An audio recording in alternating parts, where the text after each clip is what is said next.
So now we have a really special treat for everyone. We have a video detailing the story behind the Keisei Satu totem and screens at Twin Lakes. Has everyone seen those and how beautiful they are? This video is going to tell you the story of that art, and this is the first ever public showing of this video.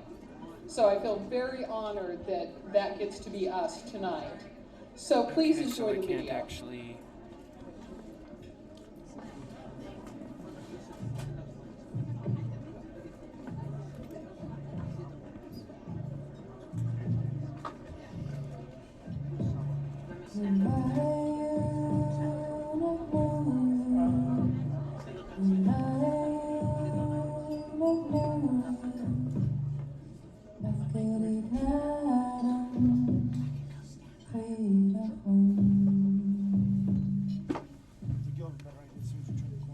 It's a healing for a lot of harm that's been caused in the names of patriarchy and colonialism.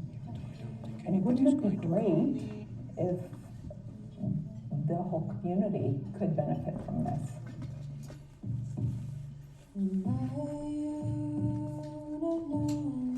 I think we have to tell our stories. I always talk about the things that we don't want to talk about, that are uncomfortable to talk about, how we have to pull them into the light. If we leave them in the darkness, they fester, they grow, and we never heal, we don't get over these things, and we pass this trauma down to the next generation. And that's what happened to us and our generation. We talk about residential schools, you know, Where am I plugging this in? and all the things that have happened, and it's really about that trauma that's passed on to intergenerationally. Go down to the gear. Where? There. And then up, choose up, sound. The creator told me I had to create a healing code. Each chip represents a victim of domestic violence and sexual assault. And each chip is a broken home, a broken family. And fear-based relationship. And that if all the chips that come off this totem won't be enough. Okay, Tim, but okay, it's okay then, you're fine. It's coming in, so go ahead and get out of that. And then go down over there. Go in settings.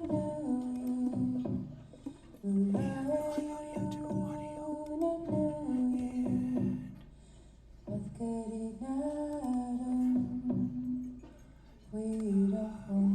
system maybe.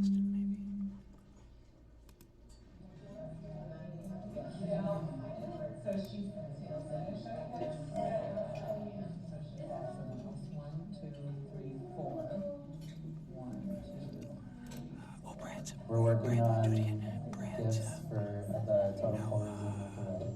They are raven's tail weavings. Magfight, that's it. Try that. No, not the microphone. Sorry, try it again. MacBook audio. No, MacBook.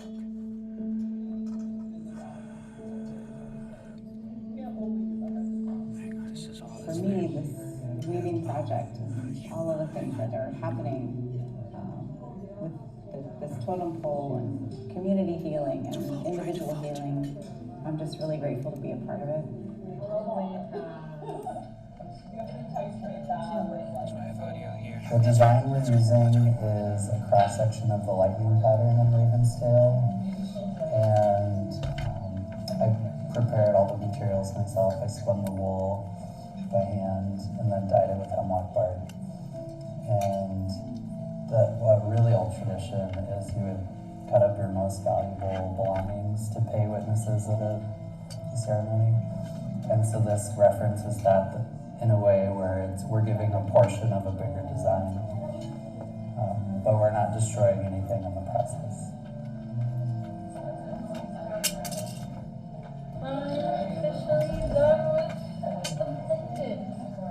Alaska's unique in terms of domestic violence, one, because everyone's aware of it. In the United States, you hear like Alaska's #1 or in the top 5 for the rates of domestic or sexual violence, gender-based violence. There are study after study that say that Alaska Native women are in more danger than white counterparts. And I think that has a lot to do with the way we are unwilling to look at what the real consequences of racism and marginalization are. So if I only twisted it once, this would be white, and that's wrong. You want to come up in the middle.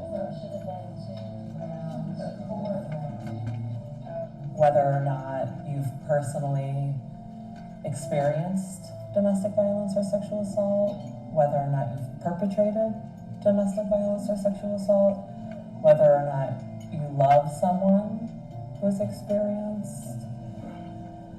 I mean, all of our lives have been impacted, and so we're dealing with collective, community-wide, societal wounds that are embedded in the harm of the histories that we've experienced. You know, the thing is, victims think that it's only them. This is only happening. They don't realize there's a lot of people going through that same experience.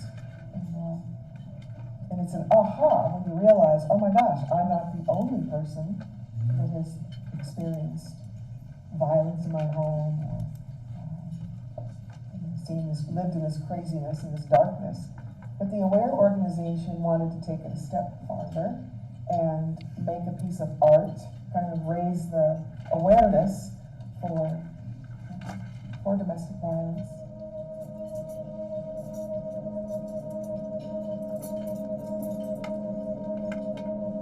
I heard about this thing called 1% for art. And my understanding of it is that when buildings were being spent with public funds, that 1% of the cost of the building went for art. And I thought that that was kind of brilliant. We chose Wayne Price.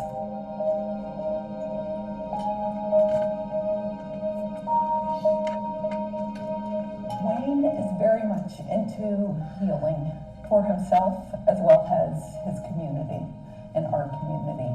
And the depth and breadth of that and what comes through in speaking with him and meeting with him was really inspiring. With my own personal recovery, I've dedicated my whole career to wellness, healthy lifestyle, healing. Is any camera usable other than the one? Me on my journey for years, projects like this. You just have to maybe assign it to something because it isn't coded. He infuses himself into the art.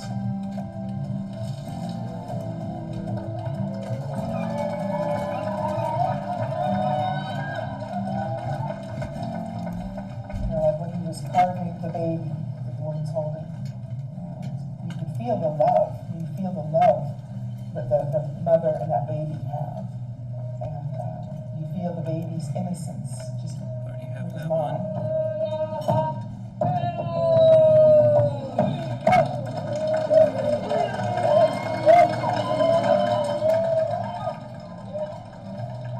And the little children at her side, you just feel their, just leaning into her.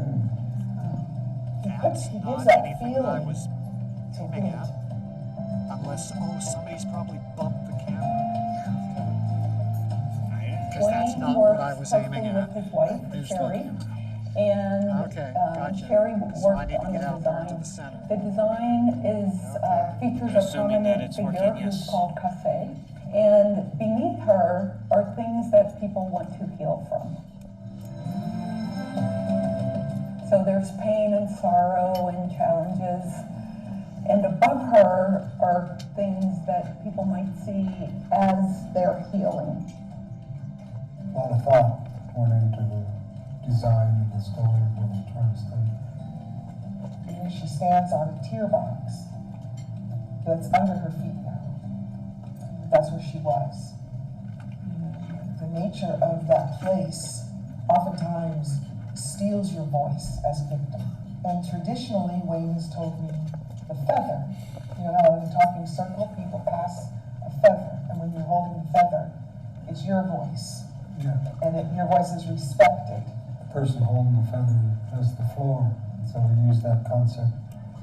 When people look at this totem, at this art,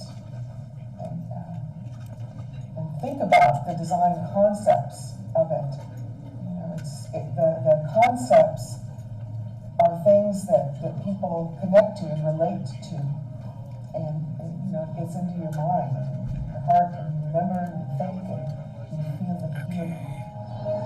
How do I get rid of this? Don't kill the overlay. Turn the eye off. See the overlay? There we go.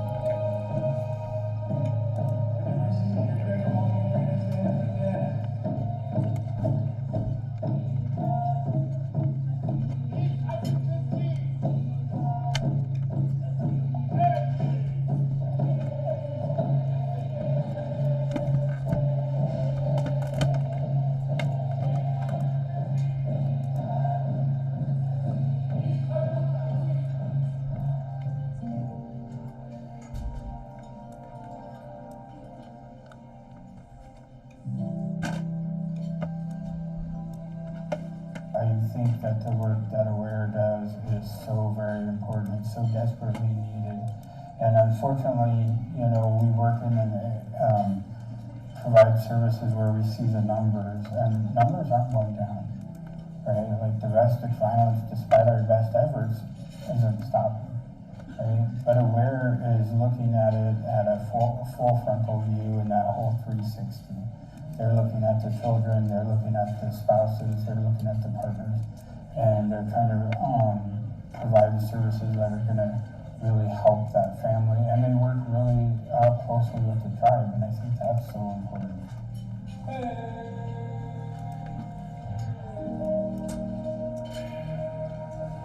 I think what AWARE did in this case is really involvement, really making sure that the people of the land were involved in every step, had a say. That when this project's done, I think our Tlingit people are going to be able to say this reflects us, this, you know, resonates and hits home for us.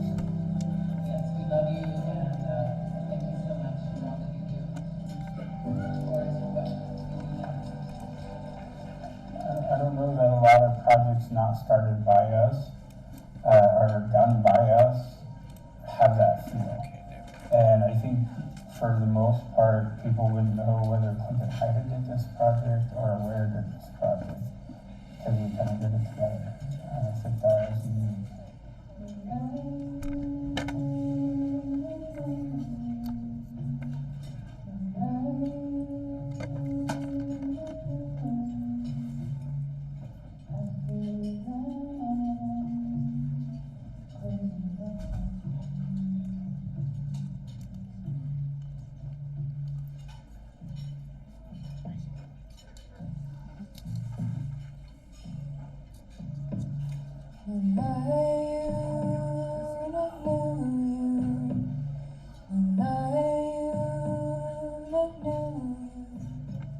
I mean, healing is never is not a destination. I don't know about you, but I've never been like, okay, good, done, healed. It doesn't work that way, because we're changeable, like infinite, beautiful creatures, and so there's always more work to do. But the question is, who helps you do that work? Where do you do that work? And how are you supported in doing that work versus kind of prevented from doing that work?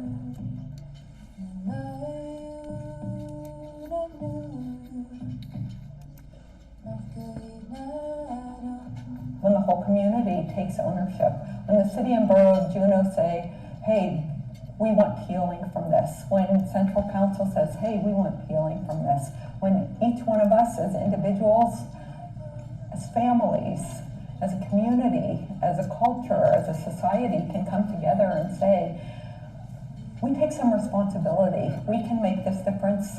It's community healing. That it's a healing.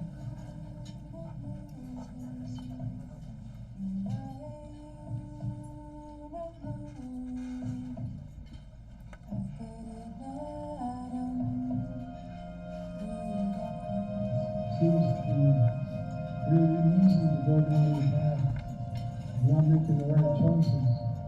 It takes hard work on the path coming into the light.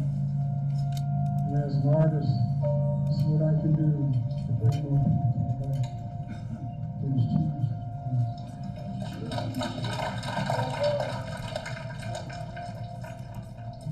Wayne said something so profound the other day. He said, it doesn't matter how far deep you go into the dark, you can always turn around. Yeah. Yeah. Been there, do that. Yeah. You can always turn around. And I think that, I hope people come to the pole, to the screens, to that healing art, and look at it, and let it help them just to remember that there's healing, you can heal, you have a voice.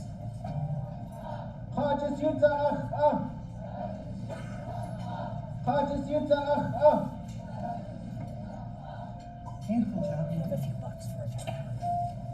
I'm proud of you. Got to stand in Juneau. Yeah. I'm happy.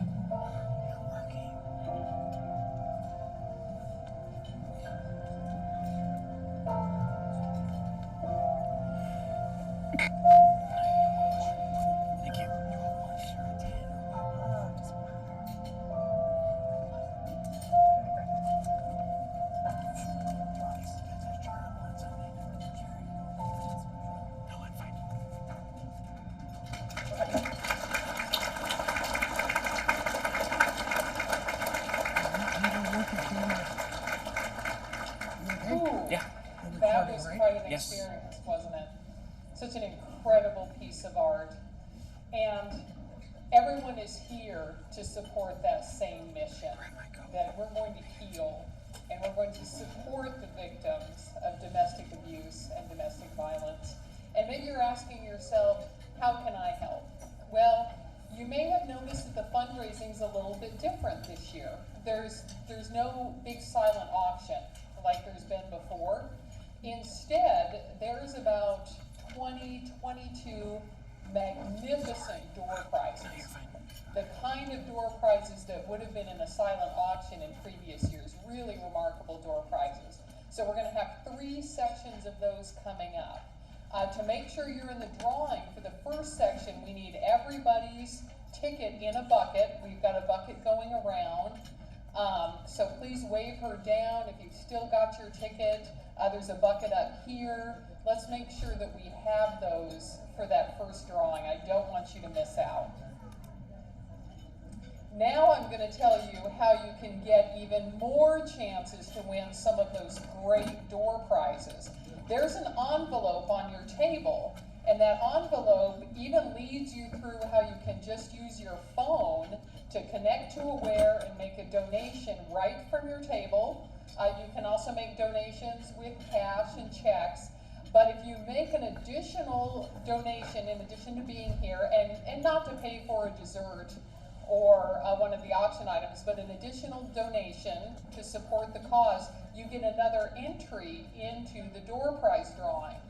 And if you donate $100, you can pick any coat you want when you leave from the rack over here. Okay, please don't do that. My car keys are in my jacket, so let's not do that. But it's really a great way to support the cause, and there's not the silent auction there was before. So this is really asking people to give from their hearts. Decide what this is worth to you. And as you hear the messages tonight, decide what it's worth to you to support those. And you've got the envelope there. It's very easy to donate. So let's please give freely. Something that happened that maybe not everybody is aware of is during COVID, it seemed like it was kind of a slow time at Aware. People were staying at home. there was a lot of isolation, there was a lot of stress. What was actually happening is victims were being kept in these areas, were under more isolation, and the stress and the domestic violence and the sexual assault was incubating. It wasn't going away when it looked like fewer people were coming to Aware. And now that people are moving around again, Aware is trying to meet the needs of all these people who have had enough, and they are going to emerge back into their lives and back into this post-COVID world. Now, we all know expenses have gone up, right? I bought 3/4 of a tank of gas 2 days ago and have not gotten over it.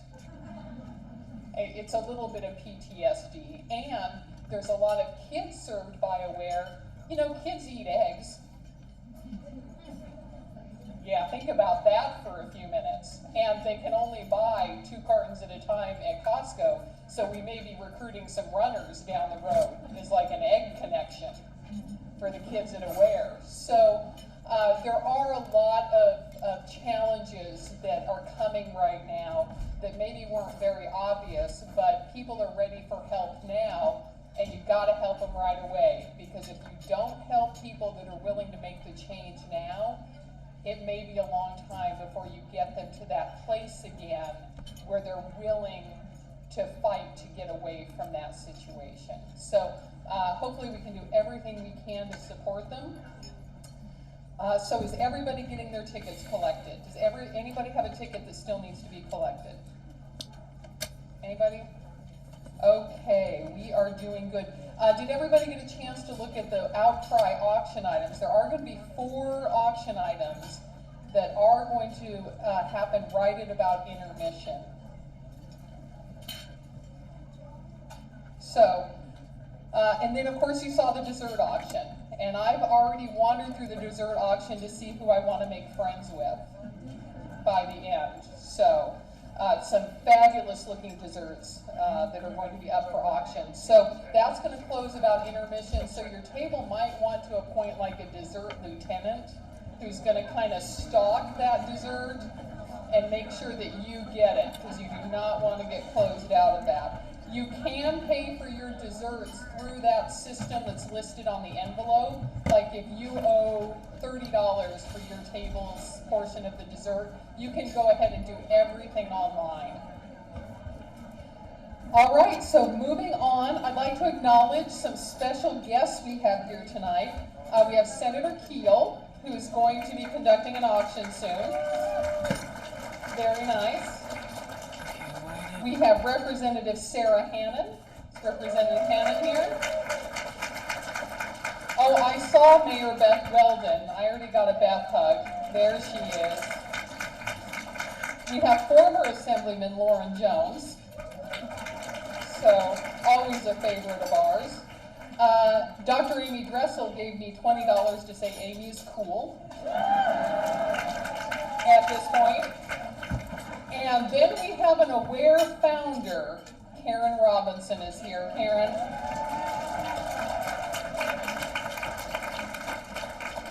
Definitely a special night.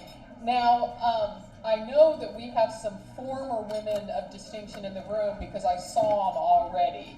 So if you have been named in a prior year as a woman of distinction, would you please stand?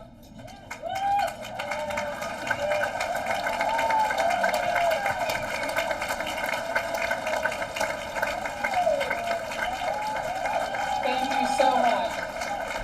Because you know, every one of them is still doing the work. So we would like to honor them every year. Thank you for your contribution. So with that, I would like to introduce Mandy Cole.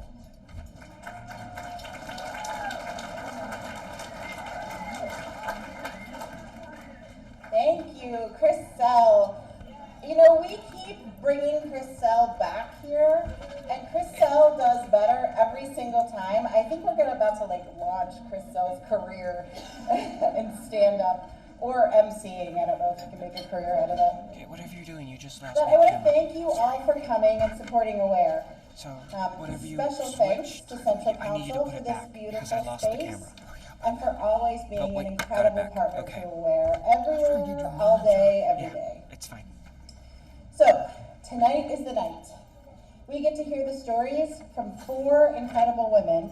Some we know, some we'll get to know. We get a peek into the lives of extraordinary people who live next door, work the office down from us, or who we see at Fred Meyer and Costco in the Saturday grocery shopping rotation. It's a gift, really, to see into the heart of someone, and I'm honored that Aware can bring that to you here today. It's a gift, and I know this is true because this is what Aware does every day. We invite in folks who've been harmed, who need a hand, but in turn, we get invited into the hearts of survivors. Many of you in this room have important jobs. Your parents, you provide health care, Amy Dressel. You represent us in the government, my friend Beth Weldon, or on boards of directors, or you administer programs. You have all kinds of roles and responsibilities. But, and I'm clearly biased here, our jobs at Aware are special. We live in a world that is slightly apart from the bustle of everyday life. You might hear a news story about a victim of domestic violence, or hear a friend talk about an assault that happened on their college campus, or overhear a coworker talking about a nasty divorce, or a child who was abused by their coach, or someone who overdosed in a park. Those stories probably cause you heartache, and they make you think about how things like that could happen in our community. We think about that too, but the difference is we meet that victim. We shelter that child. We comfort that family who lost an aunt or an uncle. Our whole job is connection in the face of overwhelming grief. And listening and getting to know every person, and it's intimate, and it's vulnerable, and it's really, really hard. And it's not for everyone. But luckily, dear Juneau, it is for the team at Aware. Every advocate signs on to hold someone else's pain, and incidentally, examine their own traumas in the meantime. But they're here for it.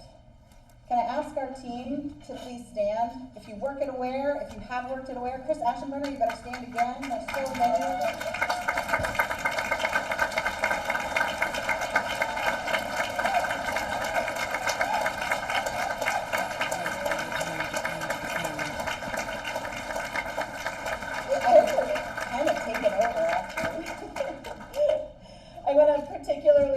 Mandy Kennedy, where is she? Mandy Kennedy is the person who pulls this off every single year with kind of unimaginable grace. I think we all envy Mandy her chill, for sure. And then again, none of us would be here except for the guidance and the direction and the love from our board of directors. These ridiculously dedicated community members just give the gift of their time and their hearts simply because they believe. They believe in us, they believe in our services, and the strength that all people can heal. Can I ask our board to stand?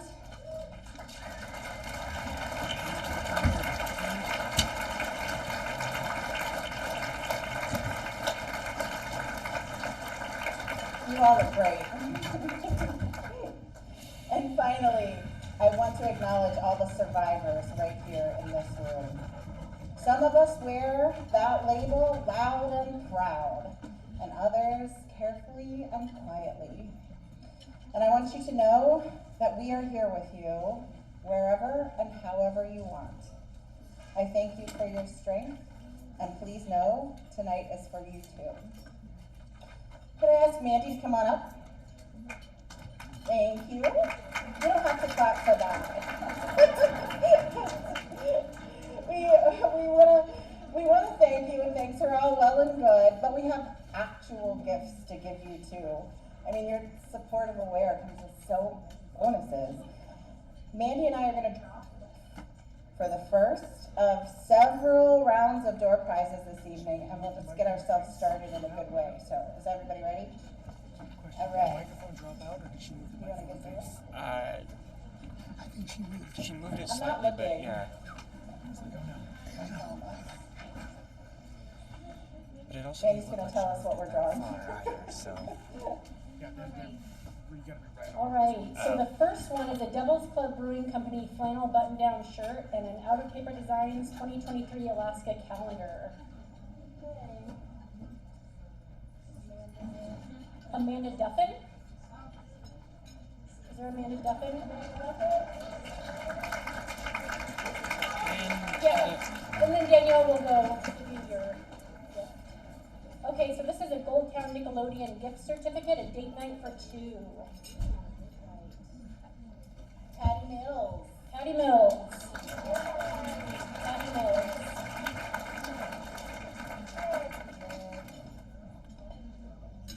All right, the next one is a Mari Soul $50 gift certificate. Ooh, Lori Posey.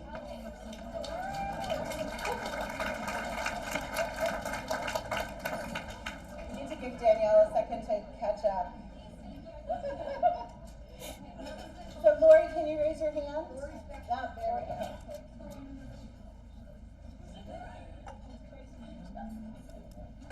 Excellent. Lori's even coming to you, Danielle. All right.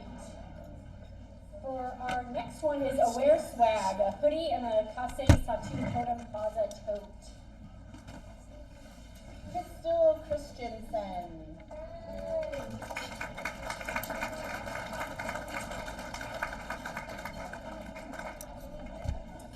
All right. Okay.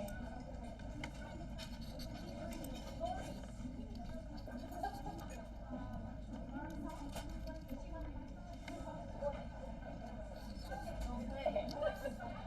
The next one is right there. The next one is an Alaska Robotics $50 gift certificate. Christy West.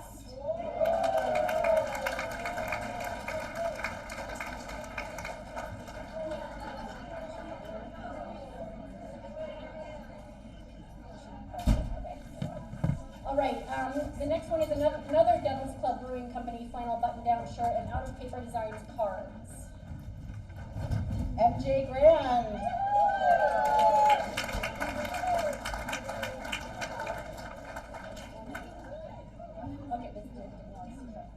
Okay, and the last one is a Pastille cheetah print purse from Nugget Alaskan Outfitter.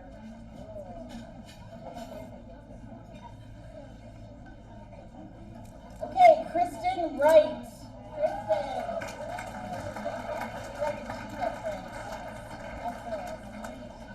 Okay, thank you all so much.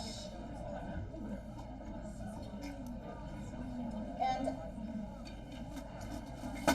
I know it was very exciting to get presents, and it will continue to be that exciting the rest of the evening. But if we could take 1 minute now and give our attention to my friend, my inspiration, Rose Camus. Can I please ask you to come on up, my friend? Tonight we get to hear from a person who, when I was talking about Aware and talking about what a gift it is for us to get to know people, this is that experience in person. And so I think you're going to get to hear from my friend Rose, and you're very lucky to do so. So Rose, welcome on up.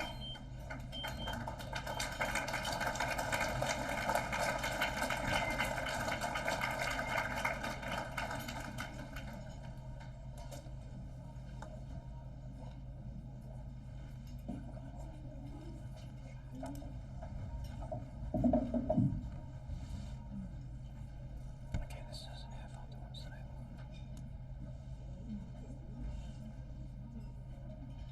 Hello everyone. Bear with me a little bit because English is my second language. I would say habari yako. I would say masa al khair, buenas noches. I would say bonsoir, and I would say good evening. distinguished guests, all government officials, non-profit organizations, good evening to you all. My name is Doris Kemis. I am from Sudan, Africa. I moved to United States 1999, and my first state was Georgia, Atlanta, and I moved to Nevada. I was in Nevada for 12 years. Then I moved to Alaska, Juneau, Alaska, 2017. So I'm not good at reading. I've always used my words directly, but my kids had said it's better to read so you don't miss anything. Just have bullet points. So I have 4 beautiful children. Yeah, she has it down here. I'm struggling with this one. I had them actually here in the United States because when I first came here, we had war in Sudan, and because of security and instability, we moved to the United States. So my firstborn is Zuhal. She is 21 now, and my second child is 19. His name is Zayan, and I have twins. They are 14 years old, Ali and Aliyah. So I experienced domestic violence from a husband, and it got worse back in Nevada. And one night I was sitting with my kids, and we were thinking where to go to avoid all this all. And we had the map of the United States, and we saw the furthest state in the United States. So the kids just, all of them, put their hands in a place, and it happened to be Juneau, Alaska.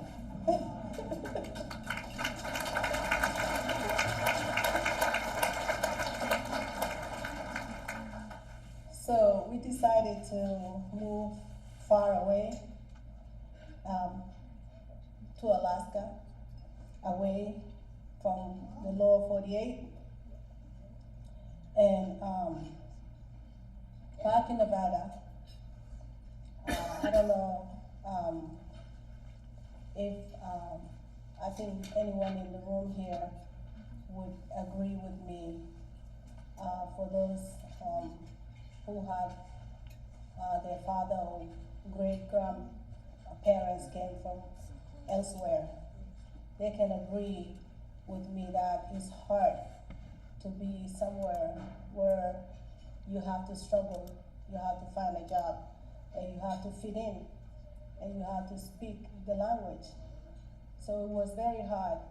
I did work in Nevada, so many jobs, and I didn't get a chance to go back to school, but I made sure my kids will succeed in this country and have all the opportunities to go to school and do well and benefit the society this beautiful country can offer. So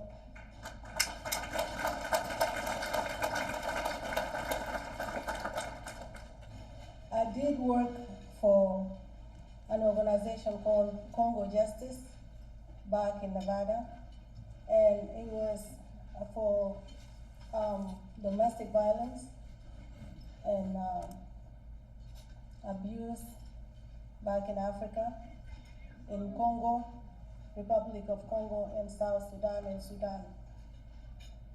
So my hometown, as everyone knows, is still unstable, and still a lot going on in it. So in June 2017, I left Nevada because of the very same issues of abuse that I experienced myself from my ex. And I've made it to my second family aware, with my 4 children, of course. So there, I met wonderful people like me that are going through it all, through the same thing, domestic violence, that, and I thought to myself, I'm not alone. I can relate to them and they can relate to me. The wonderful management that I call my second family, especially the amazing and the wonderful Miss Mandy Paul, who can see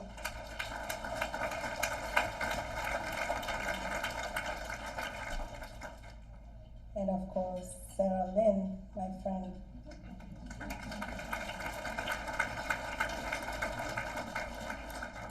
And actually the rest of the team, they were there along the way, side by side. They showed me love and support and guided me through it all. If it wasn't for them, I would really be lost with my 4 children in a place that I don't know anybody. They shielded me, they sheltered me, they hugged me when I needed one. They cried when I was crying. They were with me all day, all night when I needed them.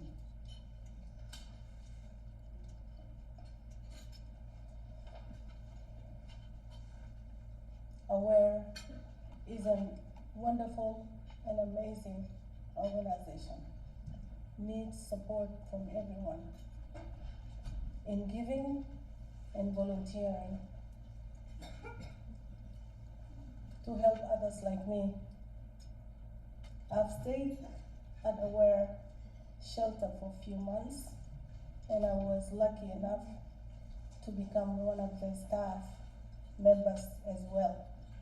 After I moved away from Aware for a few months, I came back as a staff, and I was the cook.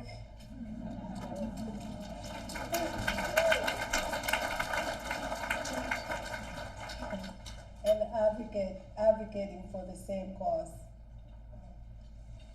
Myself and my children are very grateful and thankful to call Aware as a second family, a second home. And we will never forget what Aware has done and given us love and support.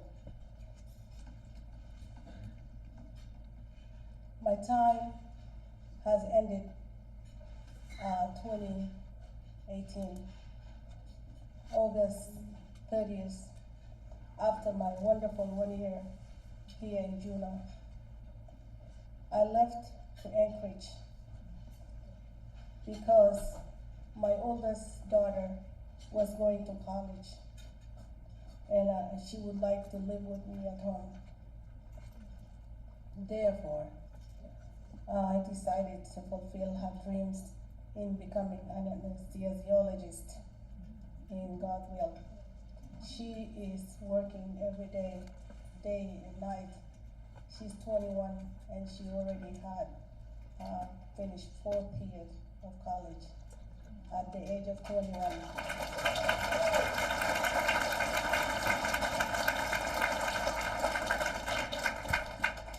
My second child, Zion, he's 19, and also he is wanting to become an engineer. He's also in college. And then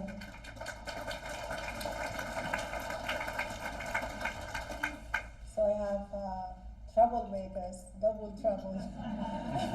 The twins, they are freshmen in high school. They still have like few years to finish. And they are so grateful and they pass their greetings to all of you as well this evening. So, what can I say about AWARE? I'm so grateful for AWARE, myself, and on behalf of my kids. We are humbled for the love and support that AWARE has given us. They put an example of good within us as humans. With that said, I made it possible. My mom was having a procedure yesterday at 11 a.m. I had to go to the hospital, and I gave her a hug, and I told her that I'm coming to my second family AWARE.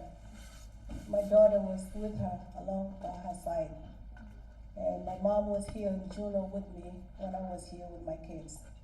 So she understood that I have to come back to my family to be here for them as well. So she also passed her regards to each and every one of you guys, and she says she's grateful and she's humble. The procedure went well. I got into a plane and I came here yesterday to be here with all of you wonderful people. I'm so honored, I'm so grateful, and I'm so humble. May God bless each and every one of you guys, and may God bless the United States of America.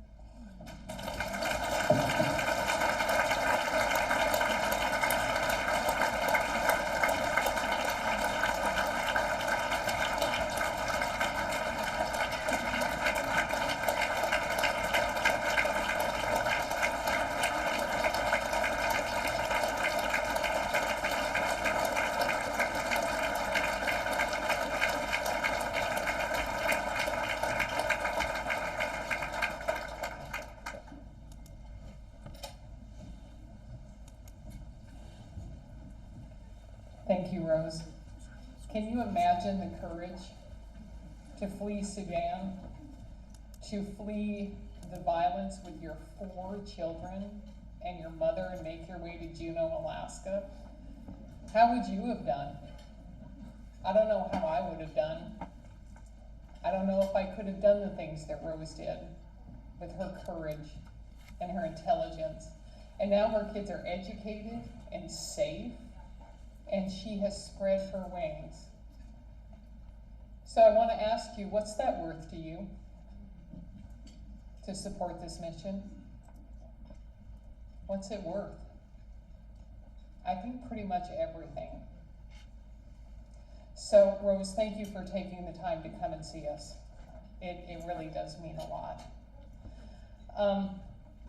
We are going to get into our program and meet our first introducer of our first Woman of Distinction shortly. I understand that Assemblyman Greg Smith is in the audience as well.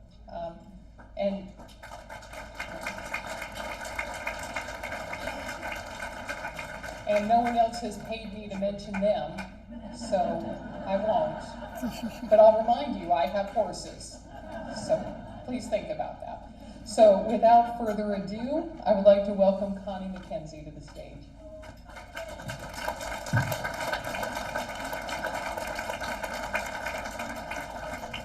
What's that? Oh, and if you have made a donation in the envelope and you want to put it in the bucket, we'll have those buckets circulating and there'll be one up front. Thanks, Chris.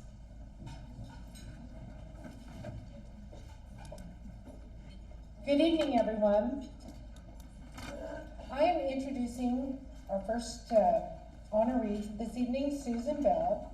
Susan was born in Nome, Alaska, and grew up in Fairbanks, where she began her career in the visitor industry.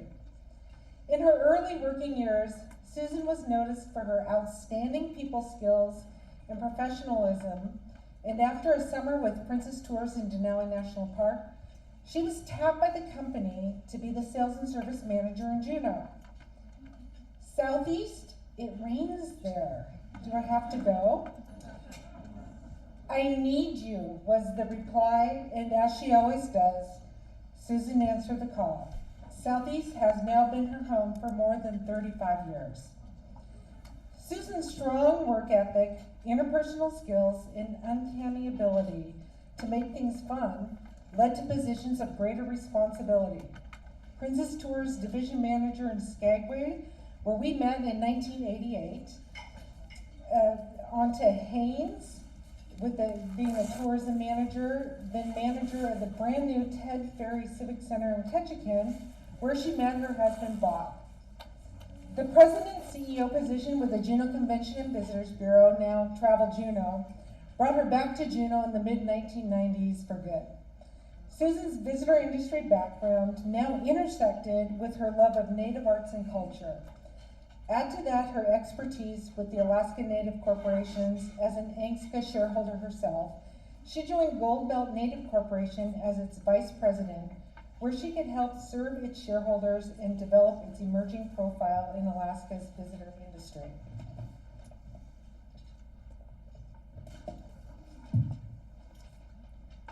Susan was next recruited to Juneau's economic research and consulting firm, the McDowell Group, eventually becoming a partner. An opportunity to serve all Alaskans came her way with the Parnell administration, at first as a special assistant to the governor, before being named the commissioner of the Department of Commerce, Community Commerce and Economic Development. She then returned to the McDowell Group, where she helped shepherd the transition as the firm was bought by McKinley Research Group in the winter of 2020. For those who know Susan, you know that she has the ability to maximize the 24 hours available in each and every day. Always driven to accomplish the task at hand, Susan still takes the time to mentor those around her, watching for opportunities to help others be successful. Even with deadlines closing in around her, she'll sign on to another task force, a board, a committee where she can have a hand in making her community a better place. I remember how excited Susan was to get involved with Spruce Root, an entity launched by Sea-Alaska the Regional Native Corporation, to provide Southeast Alaska entrepreneurs with tools to succeed, which is right in Susan's wheelhouse of connecting and mentoring others to be successful. And with all Susan has done for communities, organizations, and groups, she has also touched so many lives on the individual level. Despite the demands of a busy work schedule, Susan has served as a big sister, sharing her gifts, not of economics, marketing, or governing strategies, but of listening, laughing, encouraging, and supporting, helping a child to know that they are special. Susan continues to live each day to the fullest, working hard and smart, and spending time with family and friends, skiing, hiking with her dogs, hunting, fishing with her husband, reading books, as she strives for the critical balance to a fulfilled life. Susan's not done yet, and we can only imagine where her energy and spirit will next surface in support of the land and the people that she loves. I am so happy to introduce to you Susan Bell. She is a role model to role models, a remarkable and inspiring person, and truly a woman of distinction.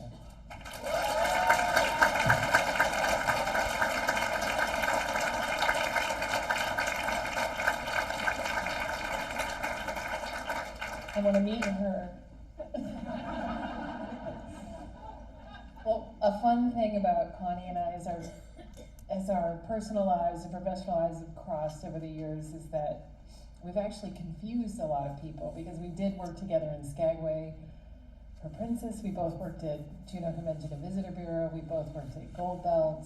We both worked for the state. And there's been a number of people that, again, in passing have come up and confused us, and we've tried not to embarrass people and just passed on the regards. I'm gonna put my glasses on. I've had a career where I've had the opportunity to promote Alaska, promote Juneau, promote Haynes, Ketchikan, the companies that I've worked for. As I've talked about with Mandy when she called, this has been a different kind of opportunity to really take the appreciation and acknowledgement personally. So I'm going to really quickly turn and deflect that. I know much of what I am being recognized for is much of the work that McDowell Group, which just celebrated its 50th anniversary and now is McKinley Research Group. And there's many people in the room tonight that have been part of that organization, including Jim Calvin, who was for more than 35 years involved full-time and owner for much of that. There's a lot of people who've been with us. Lauren is up here. Lauren surveyed with us. Connie was a part-time research assistant. Would you, if you have been part of the McDowell Group or McKinley Research Group organization, would you please raise your hand, because there's many of you in the room. Thank you.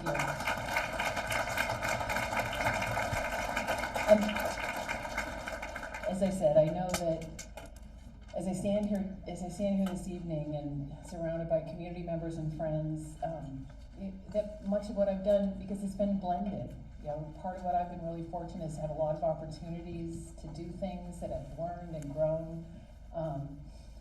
But it's all interconnected. You know, we've had the opportunity as we think about what we do, you know, with our professional time, what we do with our personal time, and just, you know, I think Alaska is a special place where it just becomes blended and we share in each other's accomplishments and challenges. One of the things people asked me about was why my title was Alaskan, and you know, in the program. And to me, as a lifelong Alaskan, it really speaks of the opportunities and the challenges and the responsibilities that we hold to each other. And I just couldn't think of anything more appropriate. There's a cachet to it. We've all been on the plane, or you know, somebody's talking about the trip they want to take or the trip they did take, and again, you just end up standing out because people know we're special as Alaskans. We were asked to talk a little bit about our influences, and I really want to take a couple of moments to talk about my family. As Connie said, I come from Nome. On my father's side, we have a big extended family in the Bering Straits region. Dad was one of 12 siblings. My grandfather, I thought about him a lot. I had a picture over my shoulder where we did a lot of Zoom meetings over the last few years. My grandfather was a survivor of the 1918 influenza epidemic. He was from Solomon and Golovin. He was sent outside to Oregon, to Chemawa. A lot of Alaskans, you know, people were sent to different places. But he went to a boarding school in Oregon, and one of the things that he really saw was the changes. I mean, this is 100 years ago, but he saw the changes that were coming, and he came back, and as he married my grandmother, who was from St. Michael, he was really committed to making sure that they were educated and that they were committed to family and committed to community. My father, by the time I came around, almost 60 years ago, managed the local bank in Nome, Miners and Merchants Ranch. But again, just as a model for my brother and I, he was in the National Guard. He was the assistant fire chief for the Nome Volunteer Fire Department. He was active with the Lions Club and lots of other groups. And his banking career eventually brought us to Fairbanks. I see Risha in the audience. So many connections. There's family and friend connection from all over the state here tonight. But we moved to Fairbanks, and I went through the school system there. My mother, she was a 6-foot-tall blonde. I got none of that. Sharon Lichtenberg. She graduated from a teaching college in Minnesota. She had the choice out of college of going to Florida or Nome, Alaska. And she chose Nome. She ended up, you know, we still work with people. I look over, there's a McKinley Research Group table. We work with people who tell us today, your mother was my high school home ec teacher, your mother was my, you know, it's, again, Alaska's connections. But she took that leap, ended up obviously marrying my father, having kids, and she was very involved in a lot of community service groups. And I won't touch on her volunteerism, because one of the things that I think really, you know, when I think about what influenced me, by the time she was 40 and I was in my teens, she was legally blind. My mother continued to work for another 20 years, taking those teaching skills. She ran the Fairbanks WIC program. She taught home health aid. She helped the visually impaired through Access Alaska. So again, one of the things that happened is that she realized that she and my father couldn't be retired at the same time, so she went back to work. But again, just think about what she continued to do. There's no question that community service was really woven into our DNA. As Connie said, I moved to Southeast in 1987, and I feel like I just feel so lucky to have the opportunities that I've had, primarily in Juneau, but I've lived in Haines, Skagway, Ketchikan. I claim a lot of hometowns. I need to take a moment and really appreciate my husband Bob. He's here tonight. I dismissed him a couple of times. It's like you. I know you love me. I know you support me. You don't need to come, but he's here with our McDowell McKinley friends tonight. I'm gonna pay for this. He's nodding. He's no slouch in the work ethic and the volunteer department either, and some of you know him well. He's worked 6-7 days a week when we needed to work 6-7 days a week. He's coached wrestling for decades. He's taught junior achievement. He's mentored a lot of young adults through things. We've hunted and hiked and boated in a lot of places. He is the person, though, that tells me I do need to put down my computer. I do need to put down my phone. I do need to come home, have dinner, be family, take vacations, get on the boat. We usually have a little fight beforehand. Usually it's like, do you want to have that argument now?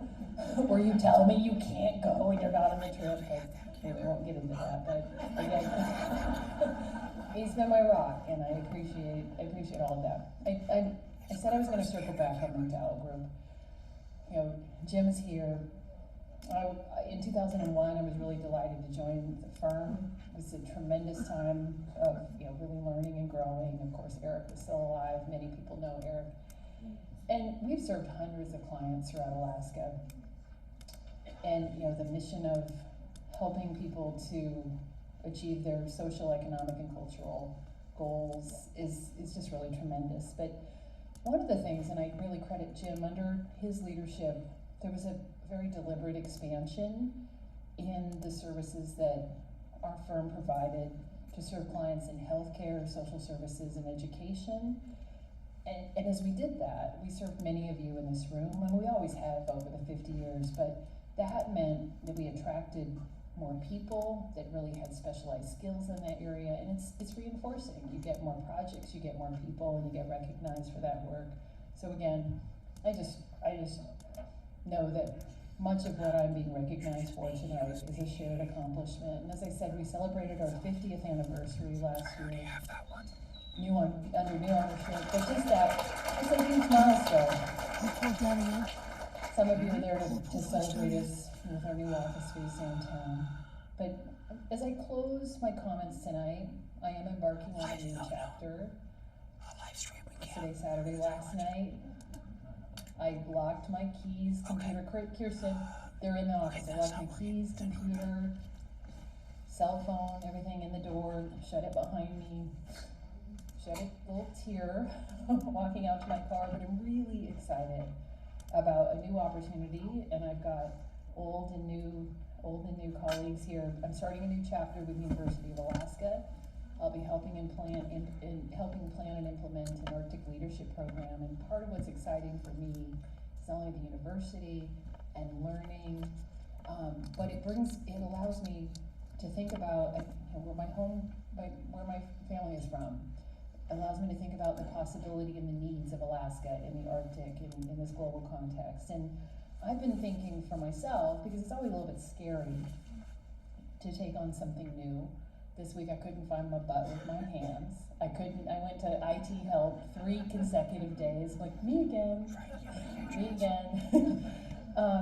But I was thinking about some of these things for myself as I transitioned into something new, and I thought I would close by sharing them because I think it may help all of us as we do this work for Aware and for our community and our state.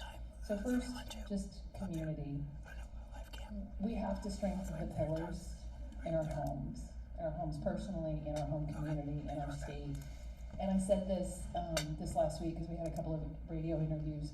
COVID really forced us to isolate, and it was painful, and it was unnatural, and it is so nice to be back together again. So community is so important.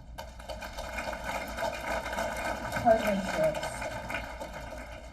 We need partners to be effective, and I think it's really important to reach outside our typical and our first circles and think about who else do we need, who else can bring us energy and ideas and resources to help us accomplish our goals. And again, as I said, in my new role, I'll be thinking a lot about partnerships, but I think to do the work that AWARE does, it's critical. I think the last couple of thoughts about opportunity, we need to share our experiences. Other people are learning alongside us. I feel, I've said a number of times in the last few moments, I feel fortunate to have the opportunities that I've had. I also think in Alaska that means that we're self-taught. And a lot of people sitting in the room are sharing that experience. And so if we make ourselves, share what we're learning, other people can benefit. And then finally, be fearless. We need to let our passion and the urgency of the situation carry us beyond our fears and doubts, because we all have them. So again, I just thank everyone for the recognition. I thank you for the opportunity to have lived for nearly 60 years alongside you as a community member. I thank AWARE for the work that they're doing, Kwáan, and Gunalchéesh.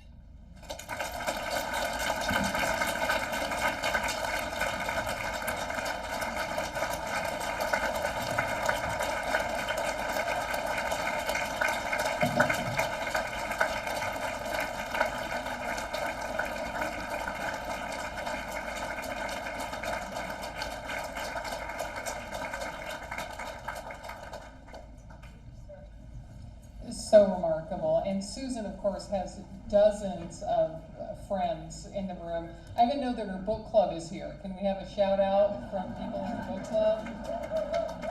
That's actually how I was fortunate enough to meet Susan, was book club. And she showed up to her first meeting having read the book and with a study guide. And we were like, we're not that kind of book club. And she quickly adjusted to a more appropriate tone for that group. So, such a gift. And now we'll go to introducing our next honoree, and I would like to welcome to the stage Kara Nelson. And I have to say a couple of extra things about Kara, because when we were both younger, it was kind of like the sheepdog and the wolf in the morning, because Kara was battling the demons of addiction. I was a rookie patrol officer. She was in a war, and sometimes she lost the battle. And so we would both be out in the night, and in the morning we'd both just go to bed and rest up so we could do it all again. And I watched her go from struggling with just horrific challenges to not only saving herself after having time and time again that she got knocked down, that then she started literally saving the lives of people around her. So we went from being on opposite sides of the thin blue line to being partners and trying to make things better. Yes, thank you. Thank you, Chris. What an honor to be here.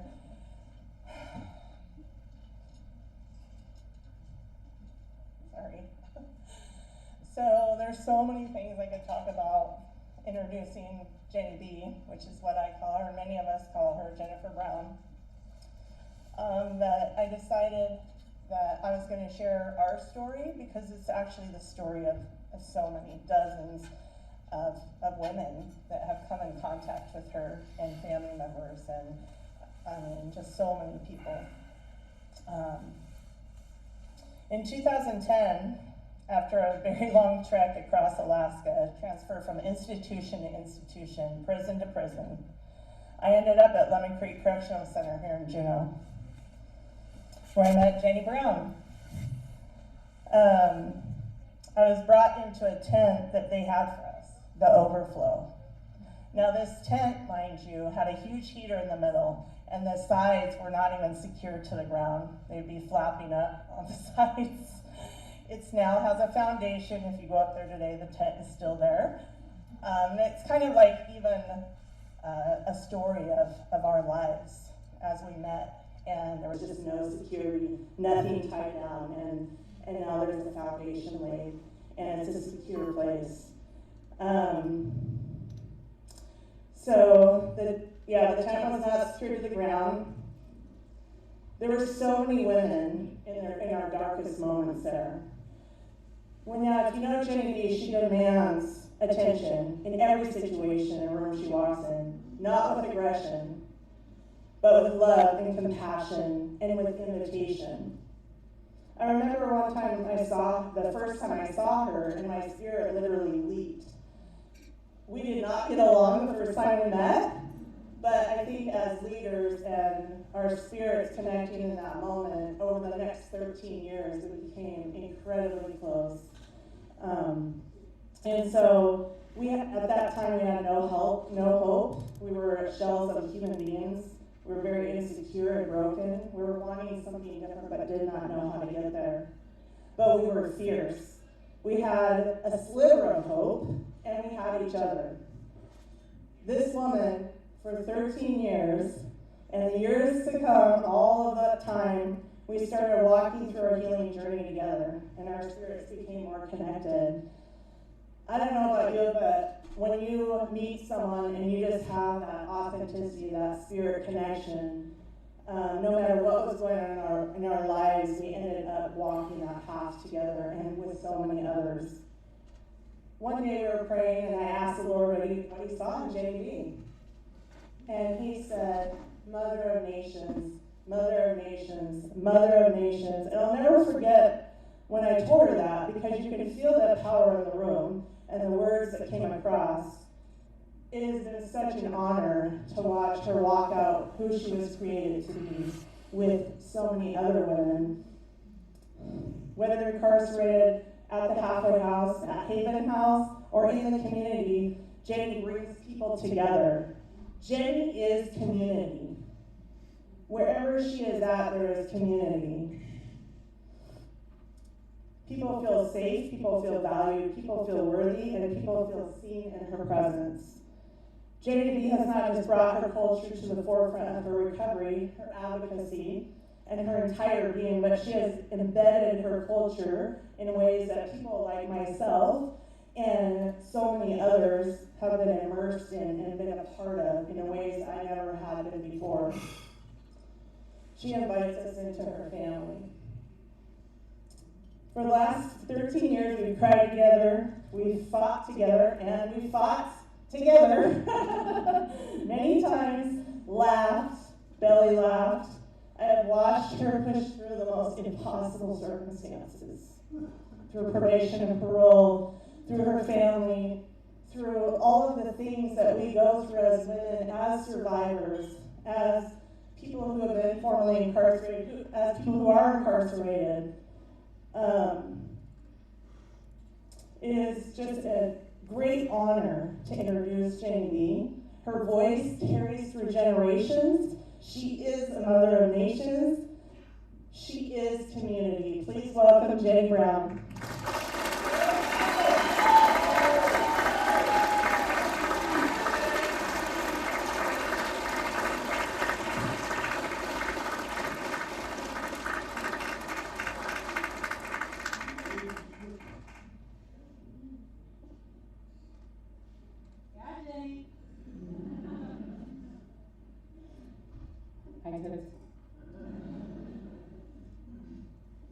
Gunalchéesh to the Kwáan and the Kwáan for letting me live on their land and to speak here today. Please forgive me if I am speaking my Tlingit wrong, as I am a new beginner. Tlingit Shewutin Yuduwasak. Glika Kena Jenny Brown Yuduwasak. Ye Nahat Satin. Dak Tan Ayakat. Take Wadi Yadi Ayakat. Wushkitan Dashkan ayakat. Hunakawu, ayakat. Kashai hit, ayahanakahini. My English name is Jenny Brown. I am in the Raven Moiety, Dark Tom tribe. I am matrilineal, so I follow my mother's clan, which is Dark Tom. My father's people, Tequini Bear Clan. I am the grandchild of the Shark people, which is the Wishkiton clan. My family is from Juneau. My clan house is Kashai Hit, the head house, and Talk Hit, the snail house. I am 44 years old and I live in Juneau, Alaska. I presently work for Central Council, Tlingit and Haida Indian Tribes of Alaska in the Community and Behavioral Services Department and our CBS Healing Center. I am here to tell you the story on how I became the Tlingit warrior I am today. I was born in 1977 to Gregory O. Brown Sr. and Judith A. Mills. I am number 2 of 4 from my parents, and I also have an additional 6 siblings, which would then make me number 5 of 10. I grew up shy and willing to learn my Tlingit heritage. I spent a lot of time with my mother's mother, my grandmother, Catherine Mills, learning traditional song and dance. Along with this came the history of the stories and the songs that belonged to my clan. When I was 14 years old, I was raped. From the age of 14 to 18, my high school years, I was a model child. I graduated from high school, and I went to college to get my degree. I got pregnant at 17 and had my son at 18. My son's father had left me when I was 6 months pregnant. My parents had decided to take custody of my son so that I could finish college. When I was 19, I witnessed a man I was engaged to OD from cocaine right in front of me on the night before our graduation. This triggered my traumas. I began to drink like I was getting paid. When I was 24 years old, I had my first taste of prescription medications. I began abusing these, and it had started to mask my traumas. As I abused them more and more, they worked less and less. I had to find other pills that were stronger to get the same effect. I eventually got into heroin. Not only did I use this drug, but I started to sell it, which had led me right to jail. I've obtained 4 felonies, and this took me from my family. My incarceration sentence started in 2009 with my first felony hindering prosecution in the first degree. From then it started to snowball. I got 3 more felonies that were misconduct involving a controlled substance, the 4th, 3rd, and 2nd degree. During my incarceration, I was still using drugs. I used them for the first time in there. It was easy to do. You didn't even have to go and look for it because they would bring it right to you. Well, it was serving time for my last felony. I had my epiphany. I was reading my pre-sentence report on my bunk and thought, this isn't what my parents and grandparents had raised me for. I remember feeling embarrassed about the person that I had become. This had taken a toll on me as I had lost a brother. My cousin had gone missing. I lost quite a few family members as well as friends during this time. I was in a position where I needed to change, and God led me right to where I am now. I got to ask for help when I needed it. I got to reach out to my family as I wanted to, and I found my faith while I was in there. At the time, that was right where I needed to be to start my healing journey. During this time, in and out of prison, I was not the best person on probation and parole. I began thinking I can fool this system. I was still in the mindset as I don't have to listen. I can do what I want. I have now served my allotted time without being able to get off parole on early release because of these very actions. This is when I decided that I wanted to stay sober and stay here in Juneau. My mindset was, if I can't get sober where I am at now, how can I get sober anywhere else? Drugs and jail are in any city, but my family and friends are here. This is where I caused the most damage, and I wanted to be a solution, and no longer the problem. I have now turned my life around and spent time helping my fellow people find their way out of the darkness. I had been on parole for 3 years and never in my wildest dreams did I think that I could be on a minimum custody bank, where you only check in by email 3 times a year. I did not believe that I could become this person, as I was on probation before. I was so sassy and non-compliant. This was the first time in 13 years that I was doing things to better myself, to pull myself out of the darkness that I had put myself in. On February 7th, 2017, I woke up and decided my life needed change. I remembered what I was born to do, and I needed to become her. My first thing was that I had to get a job that could support me. Talia Ames, who worked for Tlingit, had a second chance program, and President Richard Peterson had taken the time to show me I was worth more than just minimum wage jobs, even with my 4 felonies. They believed in me and showed me that I could do better for myself. I had stepped up my game and started to believe in myself while I was still at the Glacier Manor halfway house. I also had the support of Karen Nelson, who at the time was the director of the Haven House, also a longtime friend, sometimes enemy. I had applied to live at this women's transitional home in Juneau because I believed in this program, and I knew it was the last step to get me in the right direction to better myself. While I was living at the Haven House, I knew I needed a little bit more change in my life to become better. I then had the support of Julie Douglas, who was then the Haven House director, Christina Love, Mary Alice, and the rest of the Haven House board. This was the step that I needed to reintegrate back into the community. I became the residential manager, some by not my own will, after my 6-month stay. I had held this position for a while, and then decided that I could not reach my full potential and see if I had really followed my path living in this home. I wanted to see if I could make it on my own. I have been living on my own for the last 4 years and learning each day. I am also 6 years clean and sober from opiates and prescription medication.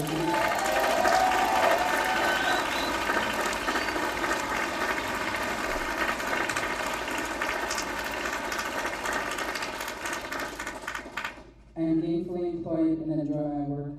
I am an outstanding member of the community now. I have been asked to advocate for other women within our community, whether it be in jail or outside of jail, as well as other communities within the U.S. I was part of the national campaign for the Center for Disease Control, and I have been speaking out on prescription medication misuse. I have been speaking out for missing and murdered Indigenous people because my cousin went missing in 2016. I have participated in the Women's March in our nation's capital, as well as my own community. I have become the voice for those who cannot speak. I am the voice for those who are still incarcerated because I want to let them know they aren't alone. I wanted to be the voice for the missing and murdered to let them know they are not forgotten. I wanted to be the bridge between being sober and being in active addiction, as this needs to be understood for sobriety to work. I have also kept myself available to others all hours of the day because addiction knows no clock. I have recently been looking and asking what my Tlingit name means. Stay routine, which means she who walks her own path and makes her own trail. I want to thank my parents for being here to share this honor with me, and my Uncle Dan. Gunalchéesh. I also want to thank my grandparents, Catherine and Gilbert Mills Sr., and Beatrice and Archie Brown Sr., for helping me mold into the Tlingit warrior I have become today. Thank you to AWARE's Board of Directors and my faithful friends for the nomination of becoming an honoree. for the 2023 Women of Distinction. I am beyond grateful to be up here with the other honorees and representing someone who is leading people out of the darkness, to be a beacon of light for others to follow.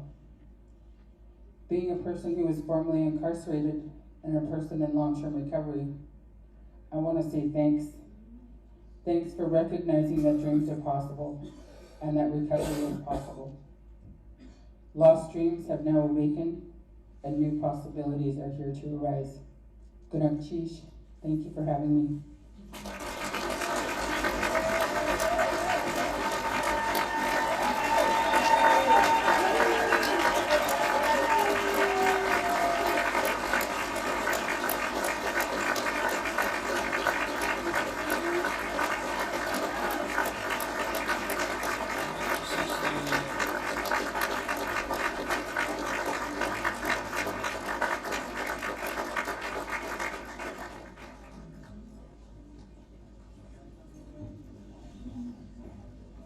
What an amazing story.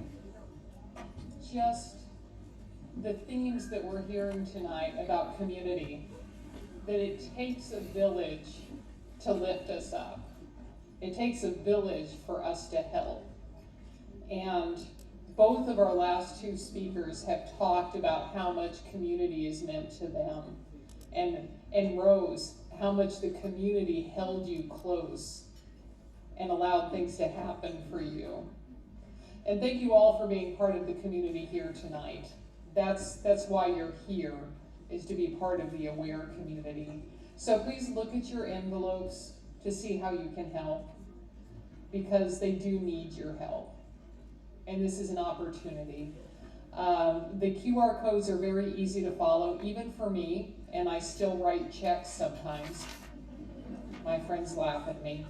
But the QR code will lead you through saying that I am part of this community. I want to help. So moving on to desserts, we do have a dessert pre-gaming over here at the sidebar. So you can get started on your sugar rush and then follow it up with what your table bids on. Please bid generously.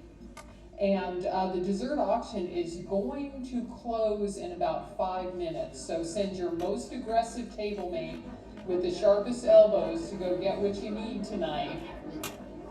And in about 10 minutes, we're going to be back with Jessie Peel in the live auction. Thank you. That is it for me.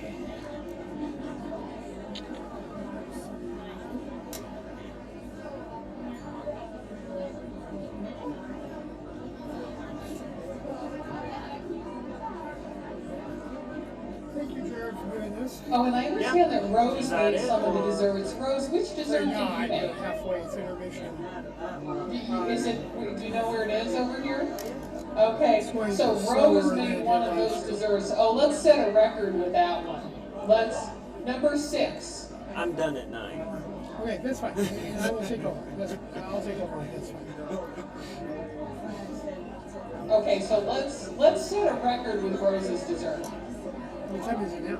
It's 7:59, 8 o'clock. Yeah, that's fine. I will take over if they're still going. Hopefully they'll be done by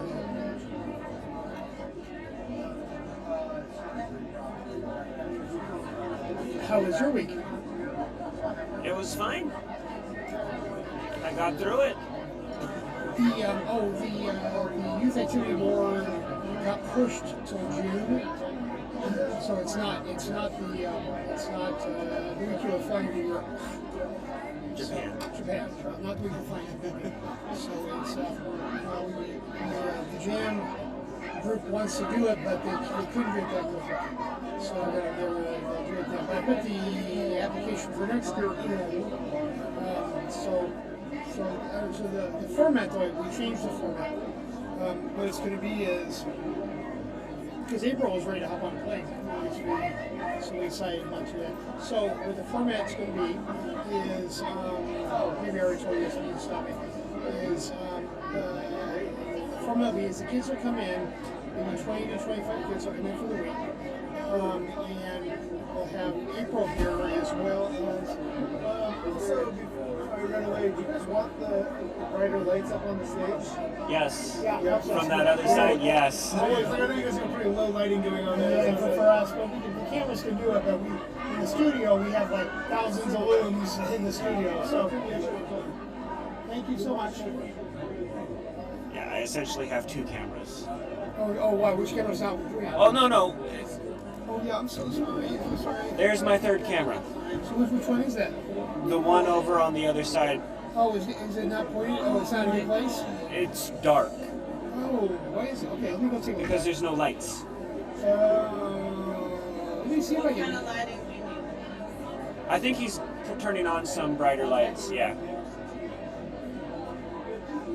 So the Youth 3D board program is going to be. That seems to have helped a little. It's hard to tell without somebody up there. 25 kids coming for the week.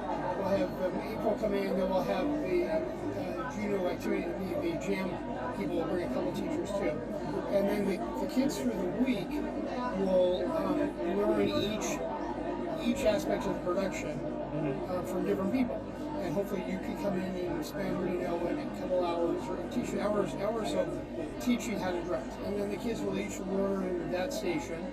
The sound, makeup, lighting. Adam can teach camera work. Oh, it's so bright. Yeah. Camera work. All the things in the production company, right?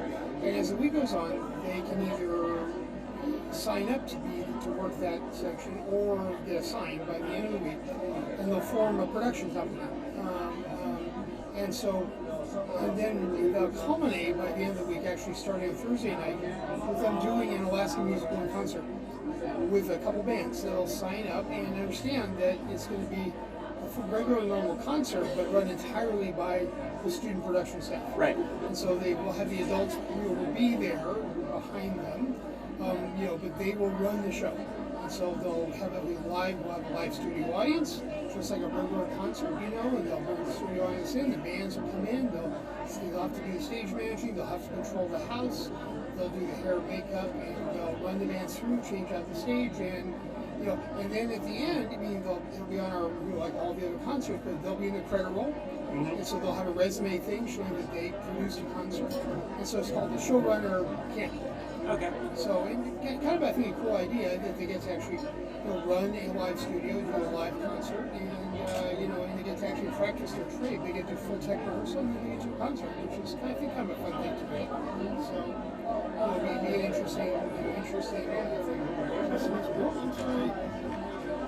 So far, we've talked about to people, including kids. They've all said, "Yeah, it'd be really cool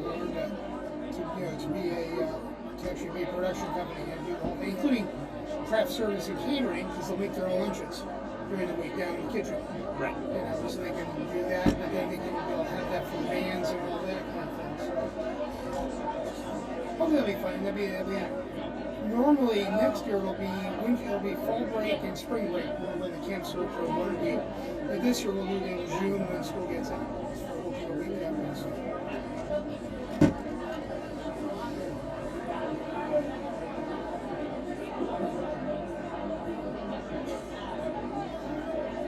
So is that camera any better at all? I did try moving it a little bit, pulling it out a bit. Well, it's more that I kind of need somebody up there in order to be able to tell for sure. Oh, yeah. Yeah, when somebody walks up, you'll see if the lighting's working. Yeah, and I also can see if I can get a little bit better angle out of it.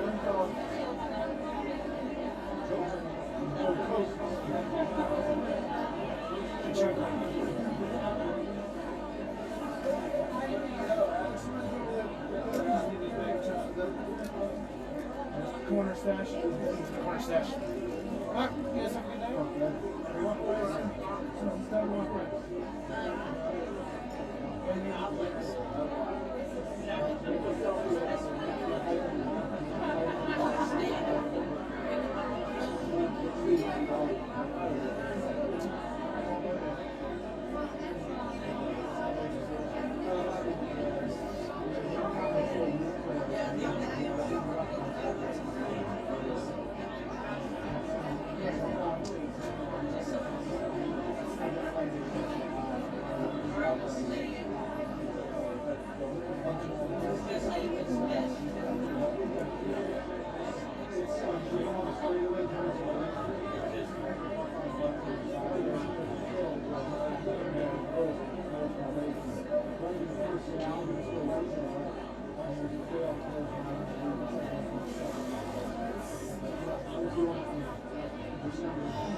It's a little better.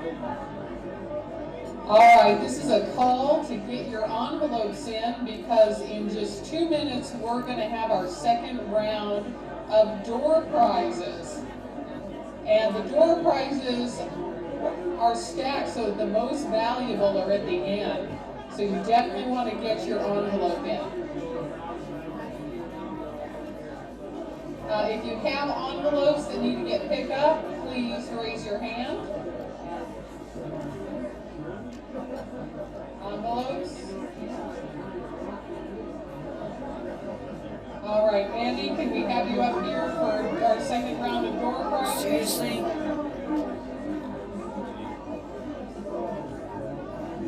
Now that's interesting because that is not what. Oh, she walked this direction. Yeah. That's why it cut off her head. Yeah. Because Brad was indicating that I should be Are we ready for our second round of door a little bit prizes? more. Yeah, this way towards. Okay, that's where I had it originally, and Well, then maybe Brad not. was indicating I should go back that I should. I don't know. It's hard to tell because I don't. She's walked away now. Right. Well, Because as it currently stands, most of the people have been standing right about there. Yeah. Well, this one's also dark. Right. So Right. I haven't really been able to use Until it. somebody walks into the light. Yeah. Until somebody walks into the light, you don't see. Yeah. It's been fun. I've essentially had 2 cameras. Oh, so There weren't any light. Using this one, it and was this got really bumped dark. again. And this one got bumped again. Okay, that one got bumped again. Okay, I will. On my way back, I will try to. On my way back, I will try to set it back up. Let's Okay, see, yeah, we that's have actually another Marisol $50 gift certificate.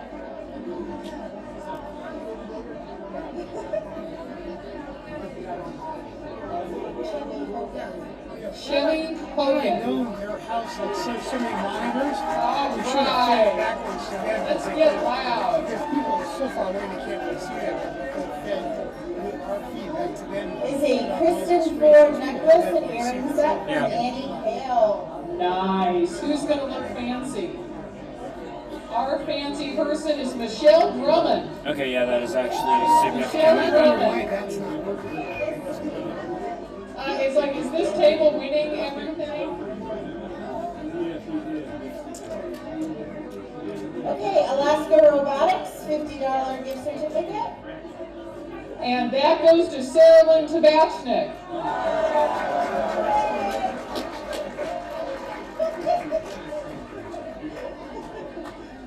Okay, and we have a bracelet stasher bag from Nugget Alaskan Outfitter, an out of paper design. Very nice prize. And that goes to Cindy Bozer. All right, let's spread this out a little bit. Nice going. All right, Gold Town Nickelodeon gift certificate, which is a date night for 2. Woo! Carol Race. You have won a date night. The last one is a paint palette, some pottery handmade by Mercedes Munoz, which she donated today. And that goes to Seema Shoja. Seema.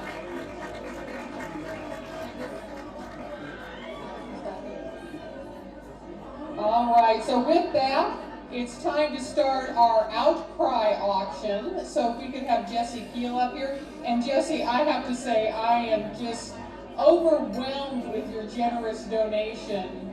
Jesse's going to auction off him personally doing all your yard work for the summer of 23. I know. Can you believe? All right, I made that up. Okay. But here you go. No, nobody would bid on that, Lieutenant Sell. I'm of the opinion that moss is perfectly green enough. Well, thank you everyone for being here tonight. I know people are perusing the auction items and folks are getting a little dessert over here, but we have 4 items we're going to sell in a live auction tonight. So we don't have bidder numbers. When you get to a winning bidder, I'll go ahead and have you holler out your name. We'll write it down. But just so you know what the 4 auction items are tonight. Our first item tonight will be a tapas and paella dinner for 6 by Lauren Jones, hosted by Lauren and Lorraine, one of our honorees tonight. They are legendary dinner hosts in their beautiful West Juneau home, and Lauren's food is beyond compare. We have the 4 remarkable Northwest Coast art statuettes, the sculptures in the back of the room tonight.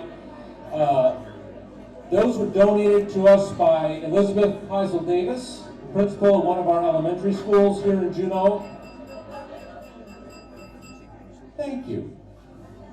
The third item tonight you can also see in the back of the room. It is that beaded leather bag, and that was donated by our Master of Ceremonies tonight, Lieutenant Chris Sell. It is a remarkable piece. I think she said that bag takes cowgirl confidence. I have to say, I owe Lieutenant Sell an apology. I do, and I should do this publicly, because when she was here with JPD and I was on the Juneau Assembly, I didn't go to bat for her in her attempt to get sequined epaulets added to the uniform, and I should have, because that looks slays.